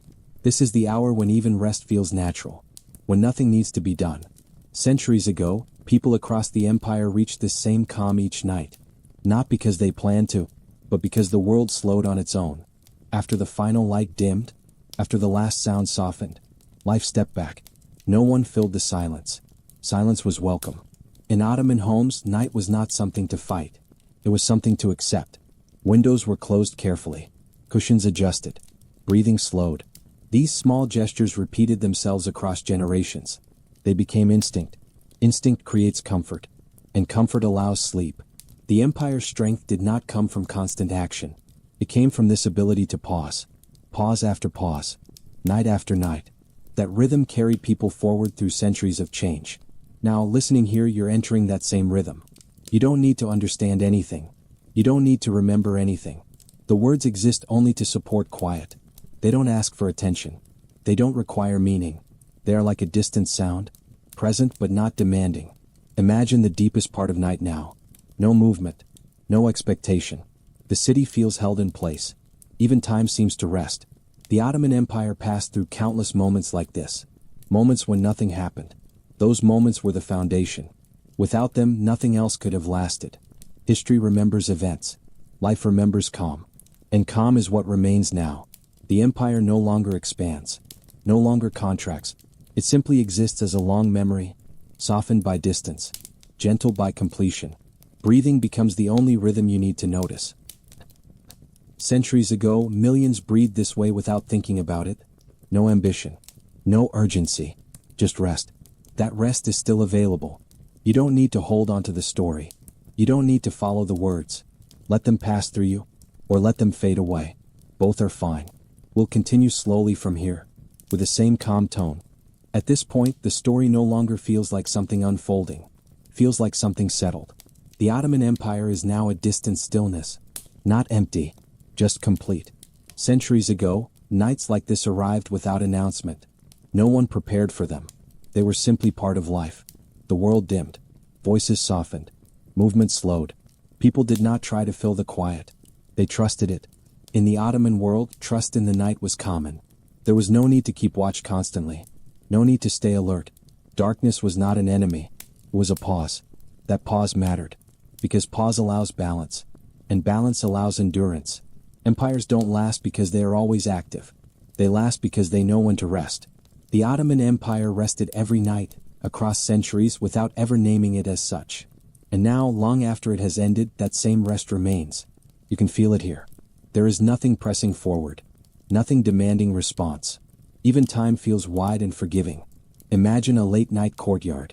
Stone walls hold the day's warmth. A faint breeze moves slowly through open space. Water drips somewhere, steady and patient. No footsteps. No voices. Just presence. The empire once existed inside spaces like this. Not in proclamations. Not in maps. But in lived quiet. Most people never thought about the empire before sleeping. They thought about familiar things. Comfort. Routine. Tomorrow. That simplicity carried them through uncertainty.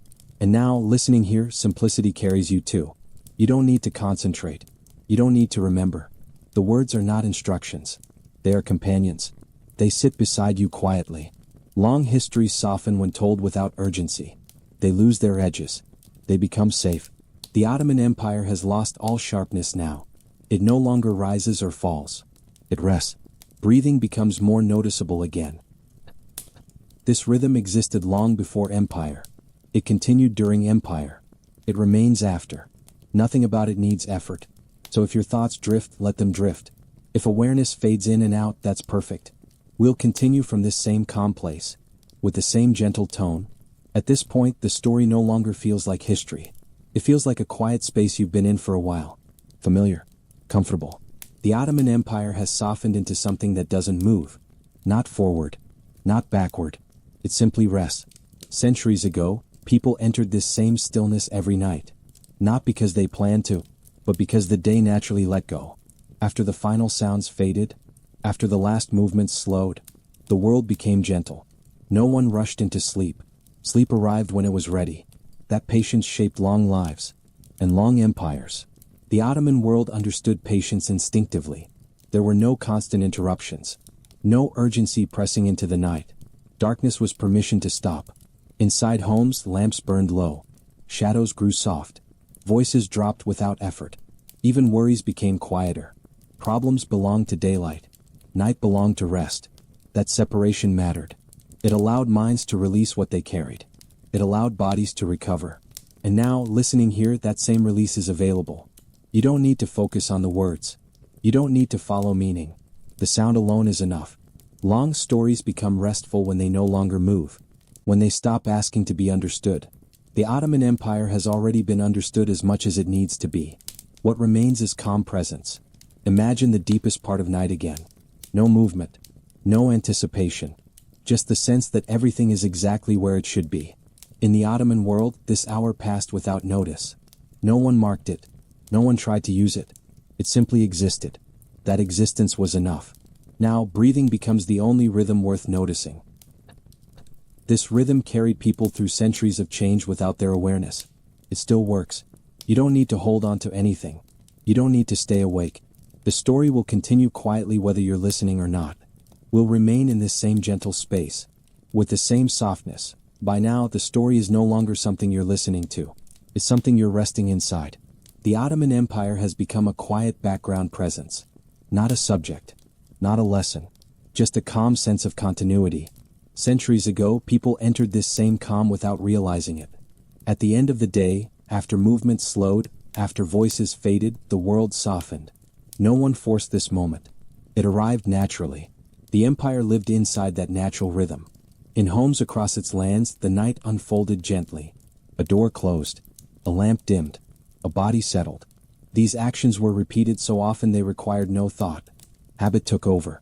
And habit is comforting. Comfort allows the mind to release effort. That release is happening now. You don't need to pay attention to meaning. You don't need to track time. The words are here only to keep the quiet company. Long histories eventually become like this. Not stories with direction, but spaces with atmosphere. The Ottoman Empire has reached that stage completely. Nothing rises. Nothing falls. Everything simply exists. Imagine a late-night stillness again. The city feels suspended. Not asleep. Not awake. Just paused. Even time seems unhurried. This pause existed every night for centuries. It supported everything else. Empires are loud by day. They are silent by night. And silence is where endurance lives. The Ottoman world endured because it allowed silence. Now, long after it has ended, that silence remains. You can rest inside it. Breathing becomes the only movement worth noticing. This rhythm does not belong to history. It belongs to the body. And the body understands it without explanation. So if your thoughts drift away, let them. If awareness fades in and out, that's perfect. Nothing here will change suddenly. Nothing will demand attention. We'll continue gently from this same place. With the same softness. At this point, the story doesn't feel like it belongs to time anymore. It feels like it belongs to stillness. The Ottoman Empire has settled into something quiet and wide. Not an idea. Not a memory. Just a calm presence that doesn't move. Centuries ago, nights like this arrived without instruction. People didn't think about them. They simply let them happen. After the last sounds of the day faded, the world softened naturally. No one tried to stay awake longer than needed. No one tried to hurry sleep. The body decided. That trust in the body was everywhere in the Ottoman world. There was no reason to resist it. Darkness wasn't something to fight. It was something to step into. Inside homes, everything slowed. Hands stopped working. Voices stopped carrying. Even thoughts lost their urgency. The empire depended on these hours more than it ever admitted. Because rest keeps systems alive longer than force ever can. Night after night, across centuries, the same quiet returned. And now, long after the empire itself has passed, that quiet is still available. You don't need to follow the words. You don't need to remember what came before. The words are only here to keep the space gentle. Imagine the deepest point of night now. No movement. No expectation. The air feels settled. Time feels wide. This moment existed long before any empire. It existed during the Ottoman centuries. It exists now. It doesn't belong to history. It belongs to rest. Breathing becomes the only rhythm worth noticing again. This rhythm carried people through lives they never thought of as historical. They didn't need to. They were simply living. And now, listening here, you're allowed to do the same. Without effort. Without attention. The story no longer needs you to stay awake. It no longer needs to be heard. It will continue quietly whether you notice it or not. We'll remain in this same calm space. With the same softness. At this point, the story has fully loosened its shape. It no longer moves forward. It no longer circles back. It simply rests.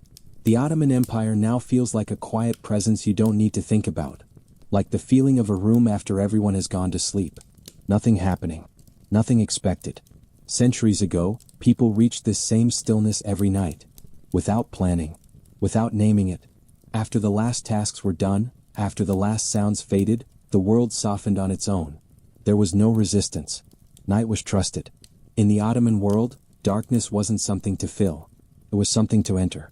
Lamps were turned low, not bright. Voices dropped without effort. Movements slowed naturally. No one tried to stay alert longer than needed. The body knew what to do. That trust allowed life to continue steadily year after year, century after century. Empires don't last because they are always awake. They last because they know how to rest. The Ottoman Empire rested every night, quietly, across generations. And now, long after it has ended, that same rest remains. You can feel it here. Nothing is pulling your attention. Nothing is asking for thought. Even the words are optional now. They exist like a distant sound, present but not demanding. Imagine the city again very late at night. No footsteps. No voices. Only a sense of space. Stone walls hold the cool air. Courtyards feel wide and empty. Water moves slowly somewhere unseen. This is where the empire lived most of its life. Not in moments of action, but in long stretches of calm. Most days ended like this. Most nights passed this way. History remembers what changed. Life remembers what stayed the same. And what stayed the same was this. Quiet. Stillness. Rest. Now, listening here, you don't need to follow meaning. You don't need to imagine clearly. Let the words fade into the background. Or let them drift past unnoticed. Either way is right. The story no longer needs attention to continue. It is complete. Breathing becomes the only rhythm worth noticing again. This rhythm existed before the empire. It continued during it. It remains now. Nothing about it requires effort. So if your thoughts soften, let them soften. If awareness fades in and out, that's perfect. We'll continue gently from this same calm place. With the same softness. At this point, the story no longer feels like something that belongs to words. It feels like something that belongs to the night itself. The Ottoman Empire has faded into a quiet sense of space. Not empty. Just calm. Centuries ago, nights like this passed unnoticed across its lands. No one marked them. No one tried to shape them. They simply happened. After the final movements of the day slowed, people trusted the darkness. They didn't resist it. They didn't fill it. They let it carry them. In the Ottoman world, night was not a problem to solve. It was a pause to accept. That pause mattered more than ambition ever did. Because ambition exhausts. And rest restores. The empire understood restoration even if it never named it. Night after night, across generations, the same quiet returned. It returned whether rulers were strong or weak. Whether borders expanded or shrank. The night did not care. And that made it reliable. Inside homes, people settled without hurry. A blanket adjusted. A pillow moved slightly. Breathing slowed. No alarms. No deadlines. The body decided when it was ready. That trust allowed minds to release effort. And now, listening here, you're allowed the same release. You don't need to stay alert. You don't need to follow sentences. The words are not instructions. They are atmosphere. They exist only to make the silence feel comfortable. Long histories become gentle when they stop asking to be remembered. The Ottoman Empire no longer needs memory. It has already been lived completely. What remains is this quiet continuity. Imagine the very late hour again. The city feels suspended. Not asleep. Not awake. Just resting. Even time feels wider here. This moment existed long before the empire. It existed during its centuries. It exists now. It belongs to no one. It simply is. Breathing becomes the only rhythm worth noticing again. This rhythm has never changed. It carried people through lives they never thought of as history. They simply lived. And now, listening here, you're allowed to simply be. No effort. No attention. The story will continue quietly whether you notice it or not. We'll remain in this same calm space. With the same softness. At this point, the story no longer feels like something unfolding. It feels like something that has already settled into place. The Ottoman Empire is now only a quiet sense of time. Not a sequence of events, but a long, calm presence that asks for nothing. Centuries ago, people reached this same stillness every night without noticing. After the final sounds faded, after the last light dimmed, the world softened naturally. There was no effort involved. No intention. It simply happened. The Ottoman world lived inside that natural slowing. Days were for movement. Nights were for release. No one carried the weight of the empire into sleep. They carried only their breath. In homes across the empire, bodies rested the same way night after night. Familiar spaces, familiar sounds, a distant animal settling, water shifting quietly somewhere nearby, the soft creak of wood adjusting to cooler air. These sounds were not noticed consciously. They didn't need to be. They meant safety. That sense of safety is what allowed rest to come easily. And rest is what allowed life to continue. Empires don't endure because they are always strong. They endure because people are allowed to recover. The Ottoman Empire recovered every night for centuries. And now, long after it has ended, that recovery still exists as a feeling. You don't need to think about it. You don't need to hold on to it. It's already here. The words you hear now are not meant to guide you. They're meant to blend in. Like a distant sound outside a window. Present but not demanding. Imagine the deepest point of night again. No movement. No urgency. Even time feels slow and wide. This moment existed before history learned how to record itself. It existed during the Ottoman centuries. It exists now. It belongs to rest, not to memory. Breathing becomes the only rhythm worth noticing again. Nothing else matters here. You don't need to stay awake. You don't need to listen closely. The story has already done its work. It will continue quietly with the same softness whether you notice it or not. We'll remain in this same calm space, with the same gentle rhythm. At this point, the story no longer feels like history at all. It feels like a quiet presence that has always been here. The Ottoman Empire has softened into something timeless. Not a beginning, not an ending, just a long, calm stillness. Centuries ago, nights like this arrived without any effort. No one prepared for them. No one resisted them. After the last movements of the day faded, the world simply settled. In the Ottoman world, this settling was trusted. People didn't try to stay alert. They didn't try to stay busy. They allowed themselves to slow. Inside homes, small routines unfolded quietly. A cushion adjusted. A blanket pulled higher. A breath released. These gestures repeated across generations, becoming instinct rather than choice. Instinct is calming. It removes the need to decide. That's what's happening now. You don't need to decide anything. You don't need to follow anything. The words exist only to accompany the quiet. Long stories eventually reach this place, where they stop needing to be told. The Ottoman Empire reached it long ago. Now it rests as atmosphere rather than narrative. Imagine the hour when the night feels complete. Not moving forward. Not waiting for morning. Just existing. In Ottoman cities, this hour passed unnoticed. No lamps were lit. No doors were opened. Everything remained still. Even worries felt distant here. Problems belonged to daylight. Night belonged to rest. That separation mattered deeply. It allowed minds to loosen their grip. It allowed bodies to recover.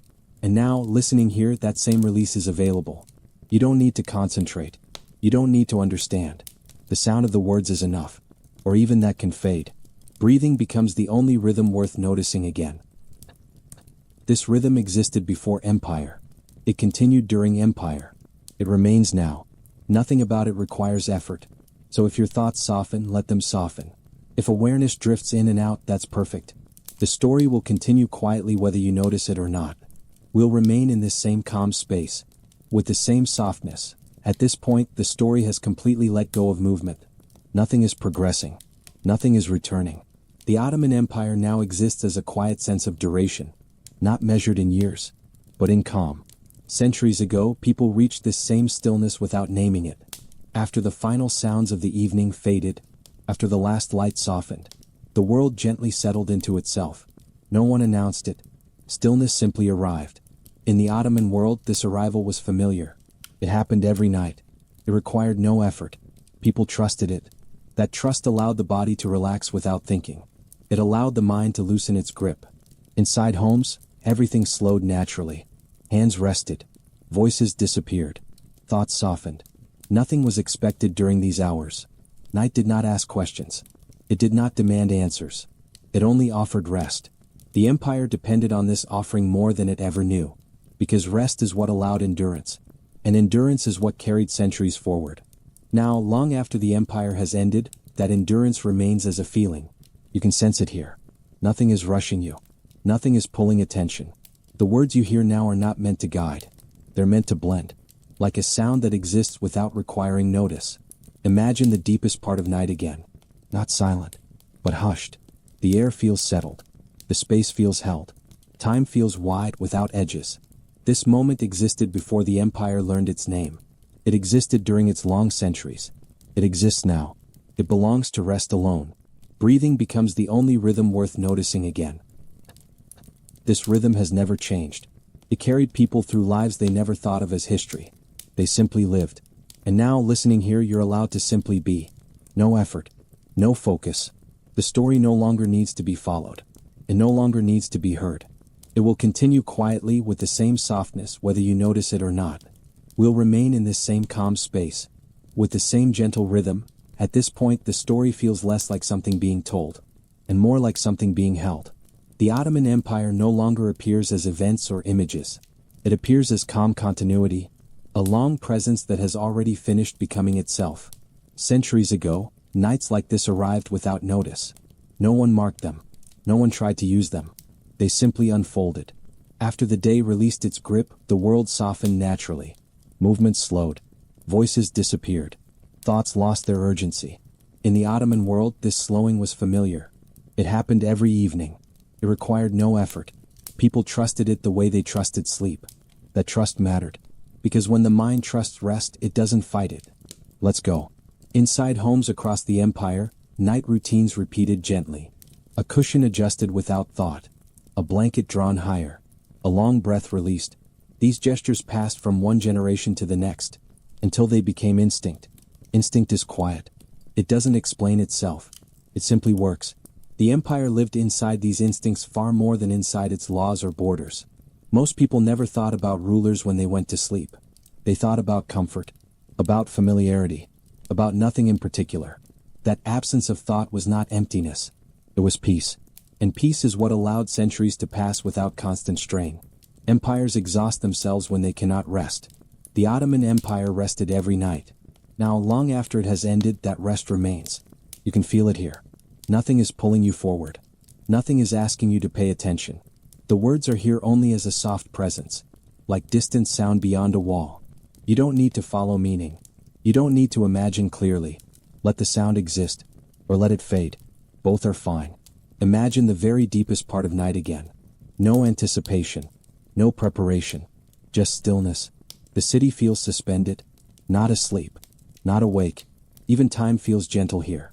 This moment existed before history was written. It existed throughout the Ottoman centuries. It exists now. It belongs to rest, not to memory.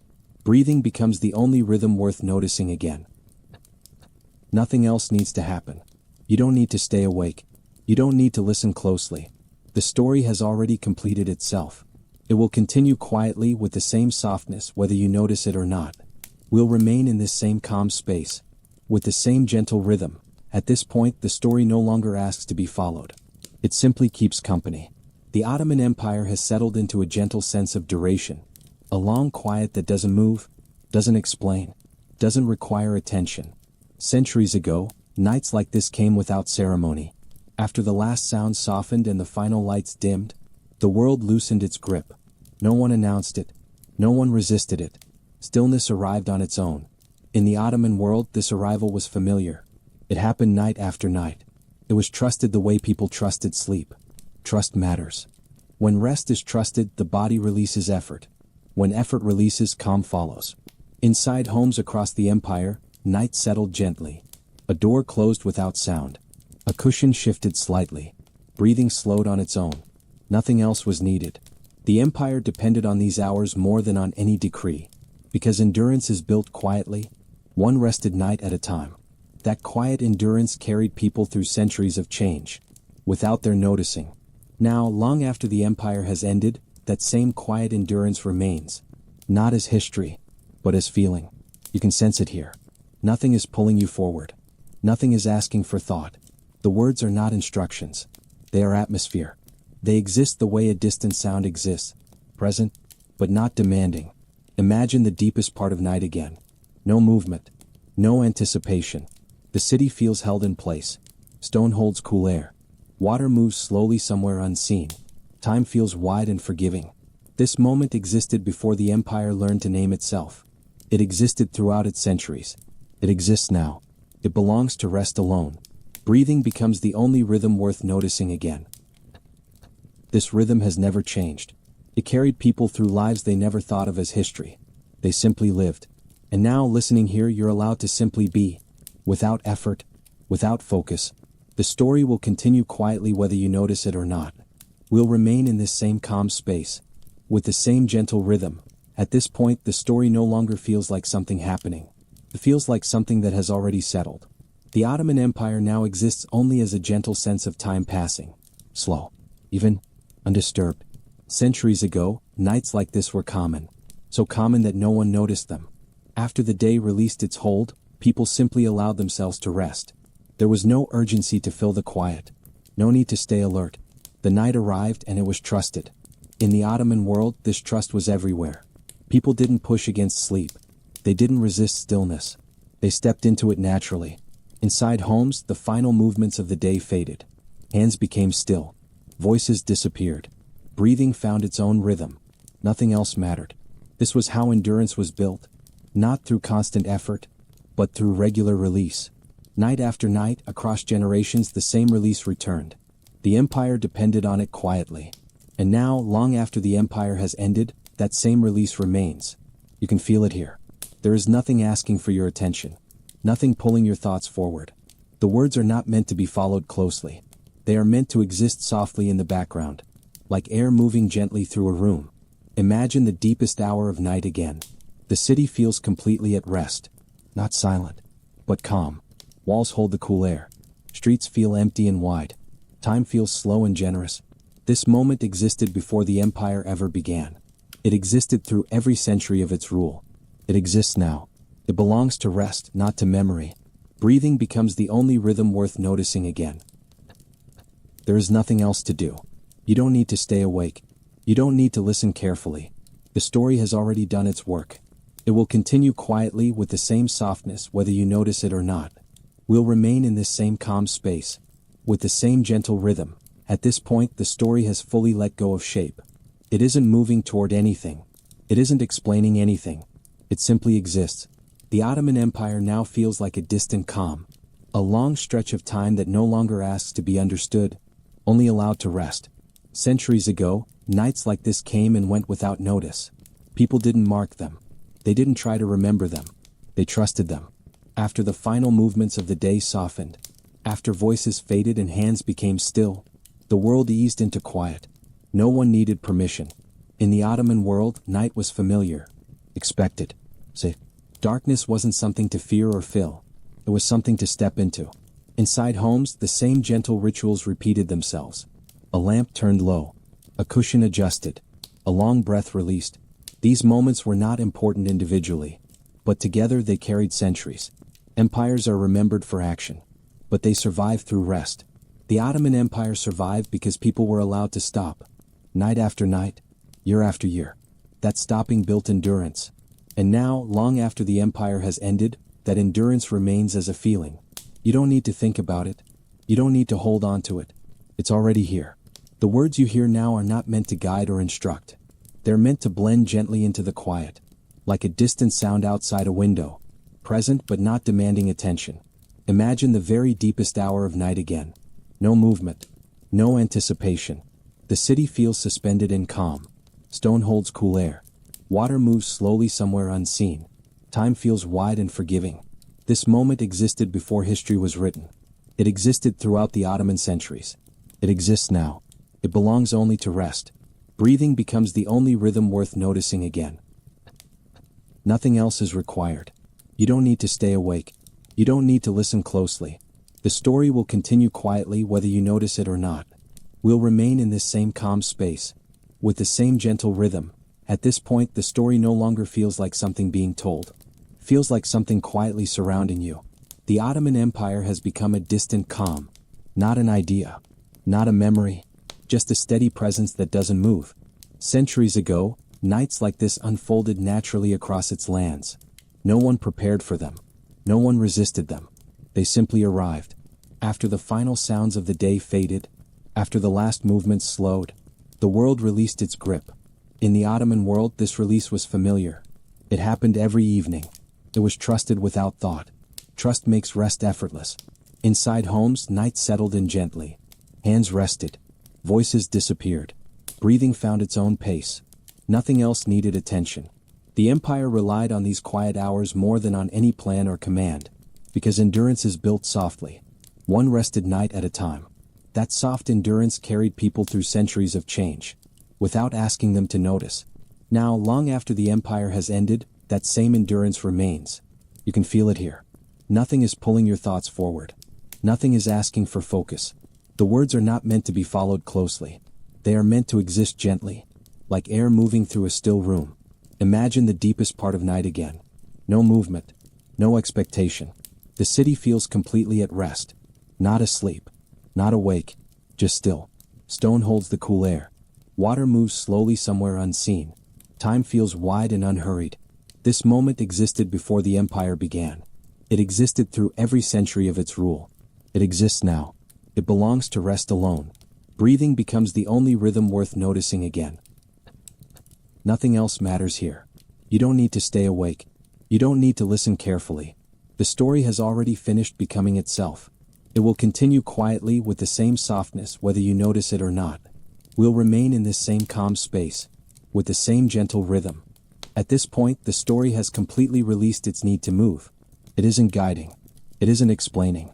It's simply present. The Ottoman Empire now feels like a calm stretch of time. Not something remembered, not something imagined, just something that exists gently in the background. Centuries ago, nights like this passed without leaving a mark. No one tried to remember them. No one tried to shape them. They simply happened. After the final tasks of the day faded, after voices softened and movements slowed, the world eased into rest on its own. No effort was required. In the Ottoman world, night was familiar, predictable, safe. People trusted that when darkness arrived, nothing urgent would follow. That trust allowed the body to let go. Inside homes, small rituals unfolded quietly. A lamp turned low. A cushion adjusted. A long breath released. These gestures were repeated so often they became instinct. Instinct doesn't think. It simply acts. An instinct is calming. That calm carried people through years they never thought of as history. They didn't need to. They were simply living. The empire rested every night alongside them. Not as power, not as authority, but as silence.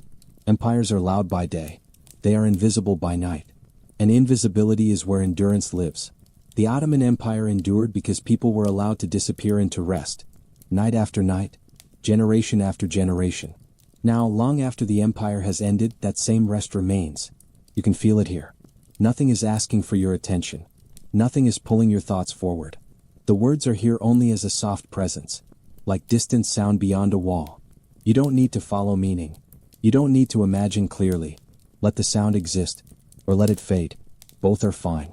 Imagine the deepest hour of night again. No movement. No anticipation. The city feels held in stillness. Stone holds the cool air. Water moves slowly somewhere unseen. Time feels wide and forgiving. This moment existed before the empire began.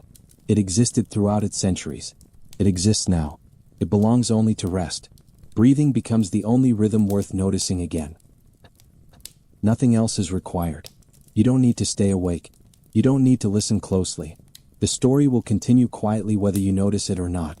We'll remain in this same calm space, with the same gentle rhythm. At this depth of the night, the story has become effortless. It no longer moves or pauses. It simply stays. The Ottoman Empire now feels like a quiet layer beneath everything. Not something to think about, not something to picture. Just a calm presence that doesn't change. Centuries ago, people rested inside this same calm without noticing it. After the last sounds of evening faded, after the final light dimmed, the world softened on its own. No one guided it. No one resisted it. In the Ottoman world, night was expected. It was dependable. Darkness didn't bring urgency. It brought permission to stop. Inside homes, the same gentle habits repeated themselves. Shoes set aside. Cushions adjusted. Breathing slowed naturally. Nothing else needed attention. These small moments carried more weight than any decree, because they allowed people to recover.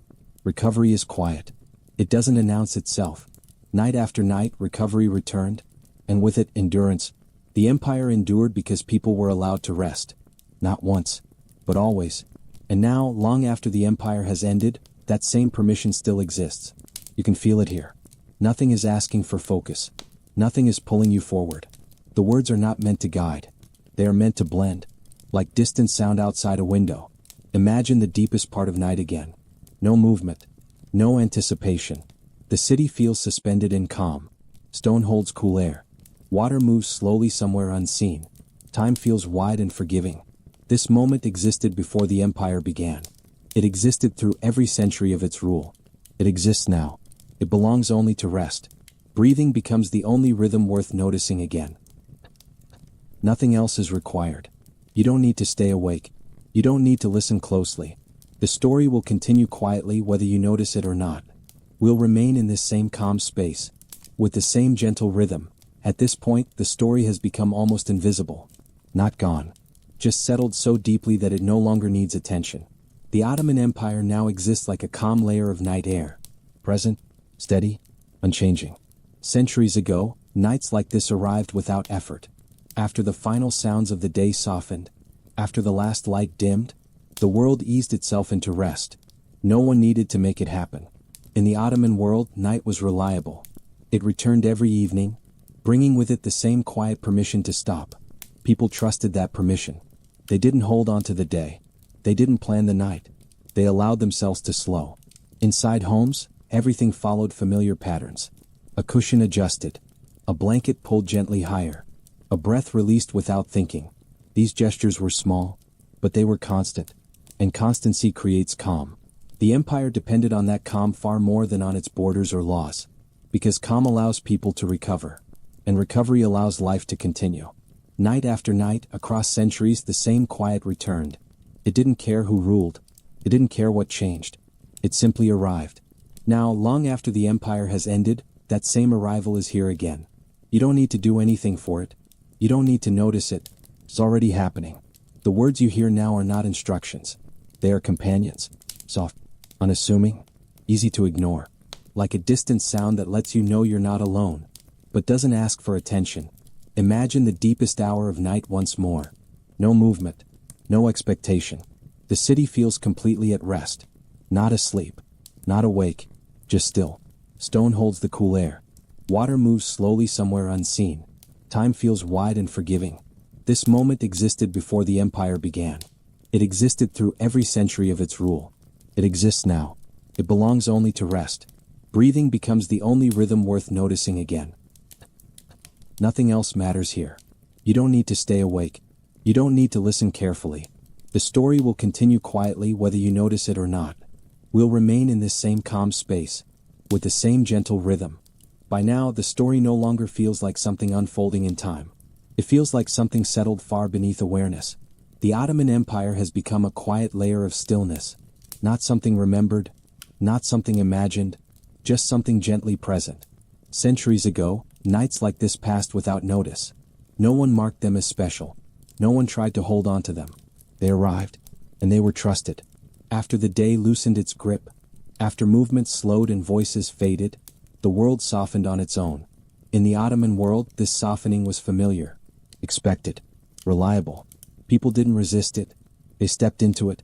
Inside homes, the final gestures of the day unfolded quietly. A door closed without sound. A lamp dimmed. A long breath released. Nothing more was needed. These small moments carried centuries of life. Not loudly. Not dramatically. Just steadily. Empires are often described through action, but they are sustained through rest. The Ottoman Empire endured because people were allowed to stop. Night after night. Generation after generation. That stopping was never written into law. It didn't need to be. It was understood. And now, long after the empire has ended, that understanding remains as a feeling. You can sense it here. Nothing is asking you to think. Nothing is asking you to follow. The words are not instructions. They are simply nearby. Like air moving gently through a quiet room. Imagine the deepest part of night again. No movement. No anticipation. The city feels suspended in calm. Stone holds cool air. Water moves slowly somewhere unseen. Time feels wide and generous. This moment existed before the empire began. It existed throughout its centuries. It exists now. It belongs only to rest. Breathing becomes the only rhythm worth noticing again. Nothing else matters here. You don't need to stay awake. You don't need to listen closely. The story will continue quietly whether you notice it or not. We'll remain in this same calm space, with the same gentle rhythm. At this point, the story feels almost transparent. Not absent. Just gentle enough to pass through without effort. The Ottoman Empire now exists as a quiet sense of continuity, a long stretch of time that has already completed its work, and no longer asks to be remembered. Centuries ago, nights like this arrived the same way, without announcement, without instruction. After the final movements of the day softened, after voices faded and lamps dimmed, the world settled into itself. No one hurried that moment. No one tried to hold on to the day. In the Ottoman world, this settling was expected. It happened every evening. It was as dependable as the sunrise. People trusted it. That trust allowed the body to relax fully. It allowed the mind to release what it had been carrying. Inside homes, familiar quiet routines unfolded. A cushion shifted slightly. A blanket settled into place. A breath deepened without thought. These gestures were small, but they were constant. And constancy creates calm. The empire depended on this calm more than on any plan or command, because calm allows recovery, and recovery allows life to continue. Night after night, across centuries, the same quiet returned. It did not care who ruled. It did not care what borders changed. It simply arrived. Now, long after the empire has ended, that same arrival is here again. You don't need to notice it. You don't need to respond to it. It's already happening. The words you hear now are not meant to guide or instruct. They are meant to sit gently in the background, like a distant sound outside a window, present, steady, easy to ignore. Imagine the deepest part of night again. No movement, no expectation. The city feels completely at rest, not asleep, not awake, just still. Stone holds the cool air. Water moves slowly somewhere unseen. Time feels wide and forgiving. This moment existed before the empire began. It existed through every century of its rule. It exists now. It belongs only to rest. Breathing becomes the only rhythm worth noticing again. Nothing else is required. You don't need to stay awake. You don't need to listen closely. The story will continue quietly whether you notice it or not. We'll remain in this same calm space, with the same gentle rhythm. At this point, the story feels almost weightless. It no longer presses against attention. It simply exists nearby. The Ottoman Empire has softened into a quiet sense of time. Not something remembered clearly, not something imagined vividly, just something calmly present. Centuries ago, nights like this were familiar. They came without effort. They passed without notice. After the final sounds of the evening faded, after the last movements slowed, the world eased into rest naturally. No one guided it. No one resisted it. In the Ottoman world, night was dependable. It arrived every evening, bringing with it the same permission to stop. People trusted that permission. They did not try to fill the darkness. They did not hold on to the day. They allowed themselves to slow. Inside homes, small, familiar rituals unfolded quietly. A door closed without sound. A lamp dimmed to a soft glow. A long breath released. These moments were simple, but they were repeated endlessly. And repetition creates comfort. Comfort allows the body to relax without instruction. It allows the mind to let go. The empire depended on this letting go more than on any strategy or rule, because rest builds endurance. Night after night, across centuries, the same rest returned. It did not change with rulers. It did not shift with borders. It simply arrived. Now, long after the empire has ended, that same arrival is here again. You don't need to respond to it. You don't need to notice it. It's already happening. The words you hear now are not meant to be followed closely. They are meant to exist softly in the background, like a distant sound that reassures without demanding attention. Imagine the deepest hour of night once more. No movement. No anticipation. The city feels suspended in calm. Stone holds cool air. Water moves slowly somewhere unseen. Time feels wide and unhurried. This moment existed before the empire began. It existed through every century of its rule. It exists now. It belongs only to rest. Breathing becomes the only rhythm worth noticing again. Nothing else matters here. You don't need to stay awake. You don't need to listen carefully. The story will continue quietly whether you notice it or not. We'll remain in this same calm space, with the same gentle rhythm.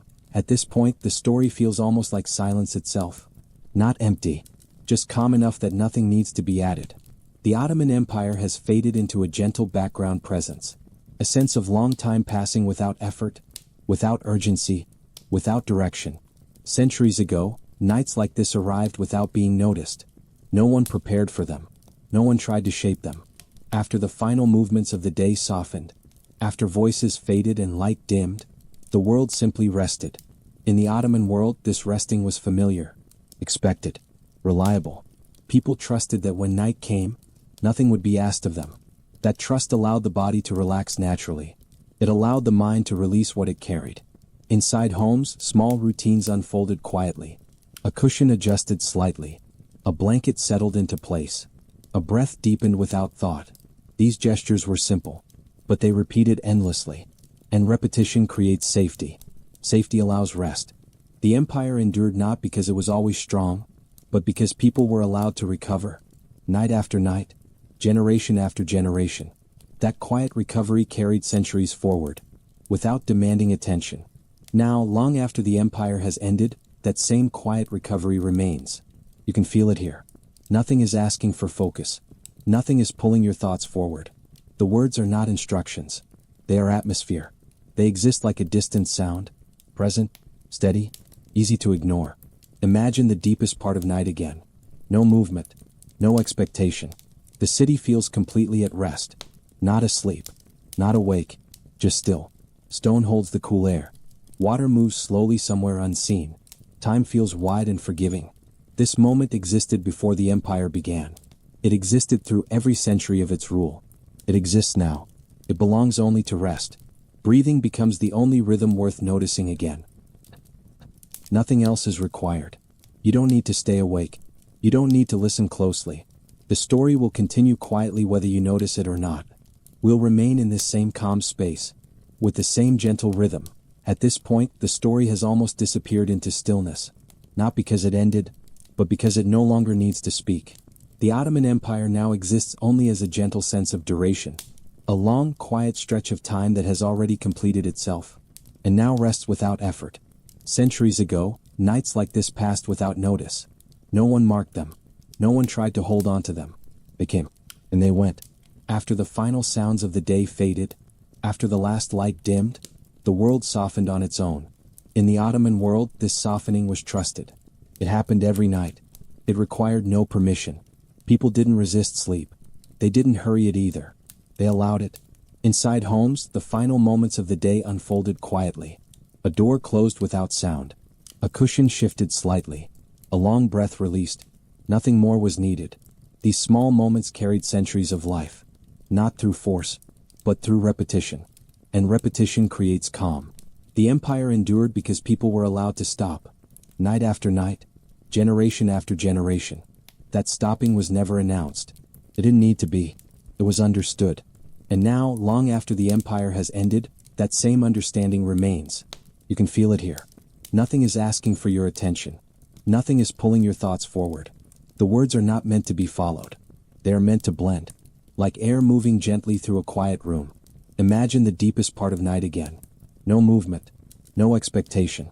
The city feels suspended in calm. Stone holds cool air. Water moves slowly somewhere unseen. Time feels wide and forgiving.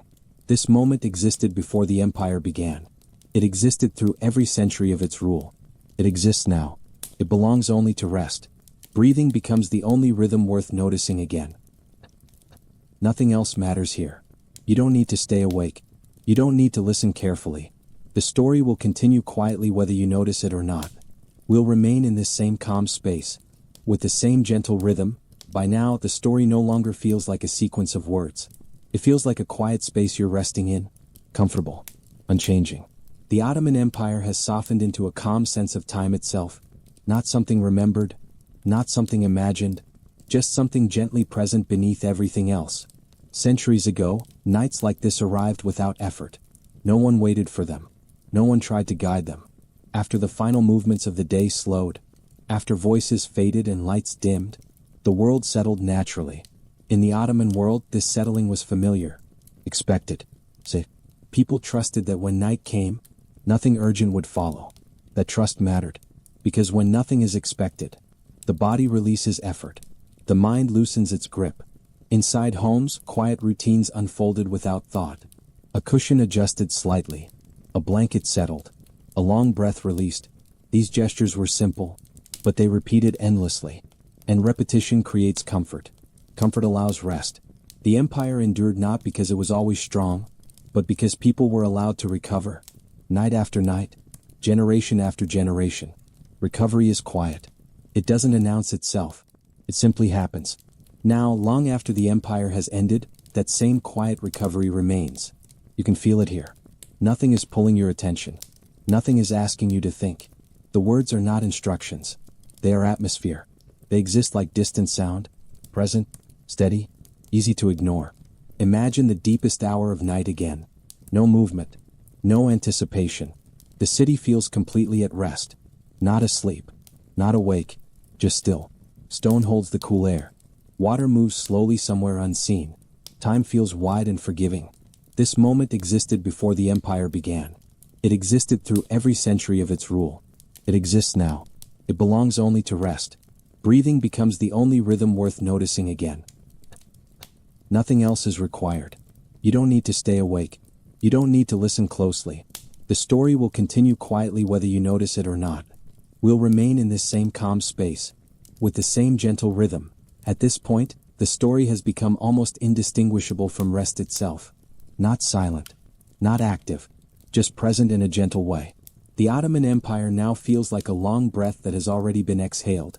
Nothing held, nothing forced, nothing waiting. Centuries ago, nights like this came without effort. No one planned them. No one anticipated them. They simply arrived. The same way sleep arrives when the body is ready. After the last movements of the day softened, after voices faded and light dimmed, the world eased into quiet on its own. In the Ottoman world, this easing was familiar, predictable, safe. People trusted it. They didn't try to remain alert. They didn't try to fill the darkness. They let go. Inside homes, the final gestures of the evening unfolded quietly. A door closed without sound. A cushion shifted slightly. A blanket settled. Breathing slowed naturally, without instruction. These moments were never written down. They were never recorded.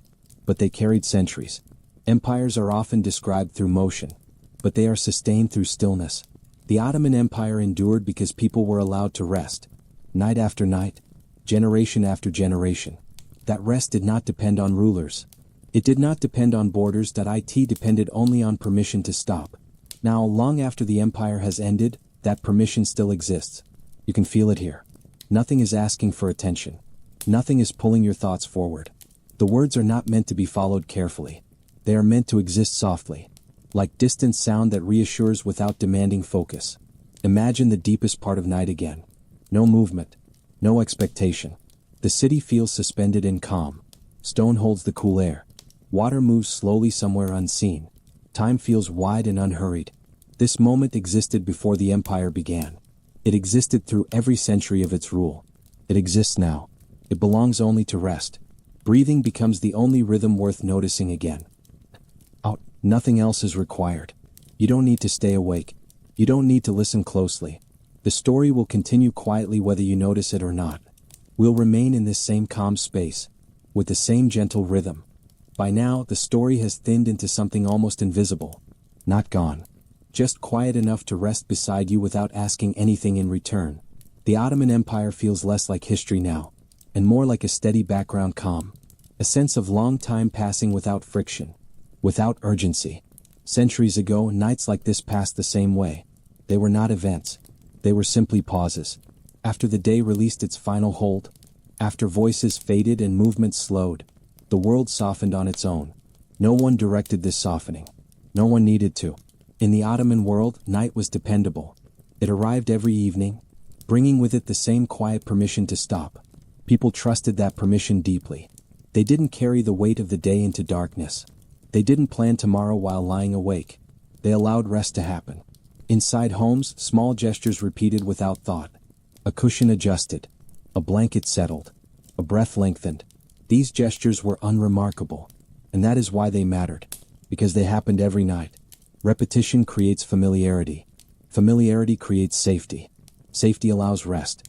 The empire endured not through constant motion, but through this nightly return to stillness. night after night, generation after generation. That stillness was never recorded, but it supported everything else. Now, long after the empire has ended, that same stillness remains.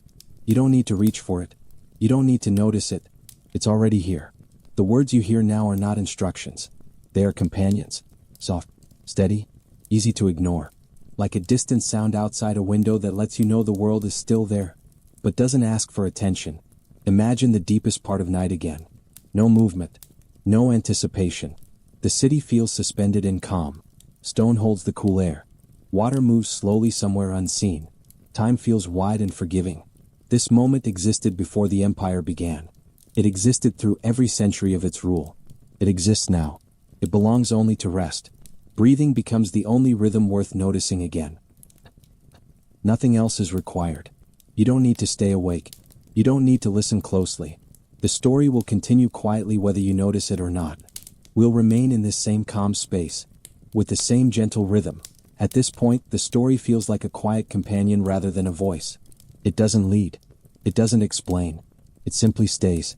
The Ottoman Empire now feels like a long calm that has already settled into place. A presence that doesn't need to be named, and doesn't need to be remembered clearly. Centuries ago, nights like this were ordinary. So ordinary that no one thought of them as moments at all. After the final sounds of the day faded, after footsteps slowed and lamps dimmed, the world eased itself into rest. No one rushed that transition. No one delayed it. In the Ottoman world, night was predictable. It arrived every evening, bringing the same quiet certainty that nothing more was required. People trusted that certainty. They didn't carry the day forward into darkness. They let it end. Inside homes, the same gentle motions repeated without thought. A door closed softly. A cushion adjusted slightly. A long breath released. These movements were small, but they happened every night. And what happens every night shapes life more than what happens once. The empire endured because people were allowed to end their days fully, night after night, generation after generation. That ending was never dramatic. It didn't need to be. It was enough. Now, long after the empire has ended, that same ending still arrives. You don't need to invite it. You don't need to notice it. It's already here. The words you hear now are not meant to be followed closely. They exist like background sound, present, steady, easy to let go of. Imagine the deepest part of night again. No movement. No expectation. The city feels completely at rest. Not asleep. Not awake. Just still. Stone holds cool air. Water moves slowly somewhere unseen. Time feels wide and gentle. This moment existed before the empire began. It existed through every century of its rule. It exists now. It belongs only to rest. Breathing becomes the only rhythm worth noticing again. Nothing else is needed. You don't need to stay awake. You don't need to listen carefully. The story will continue quietly whether you notice it or not. We'll remain in this same calm space, with the same gentle rhythm. By now, the story no longer feels like something being spoken. It feels like something quietly shared.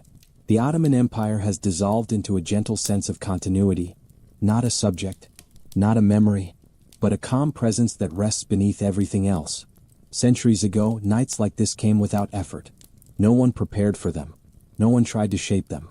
After the final sounds of the day softened, after the last movements slowed, the world eased into stillness naturally.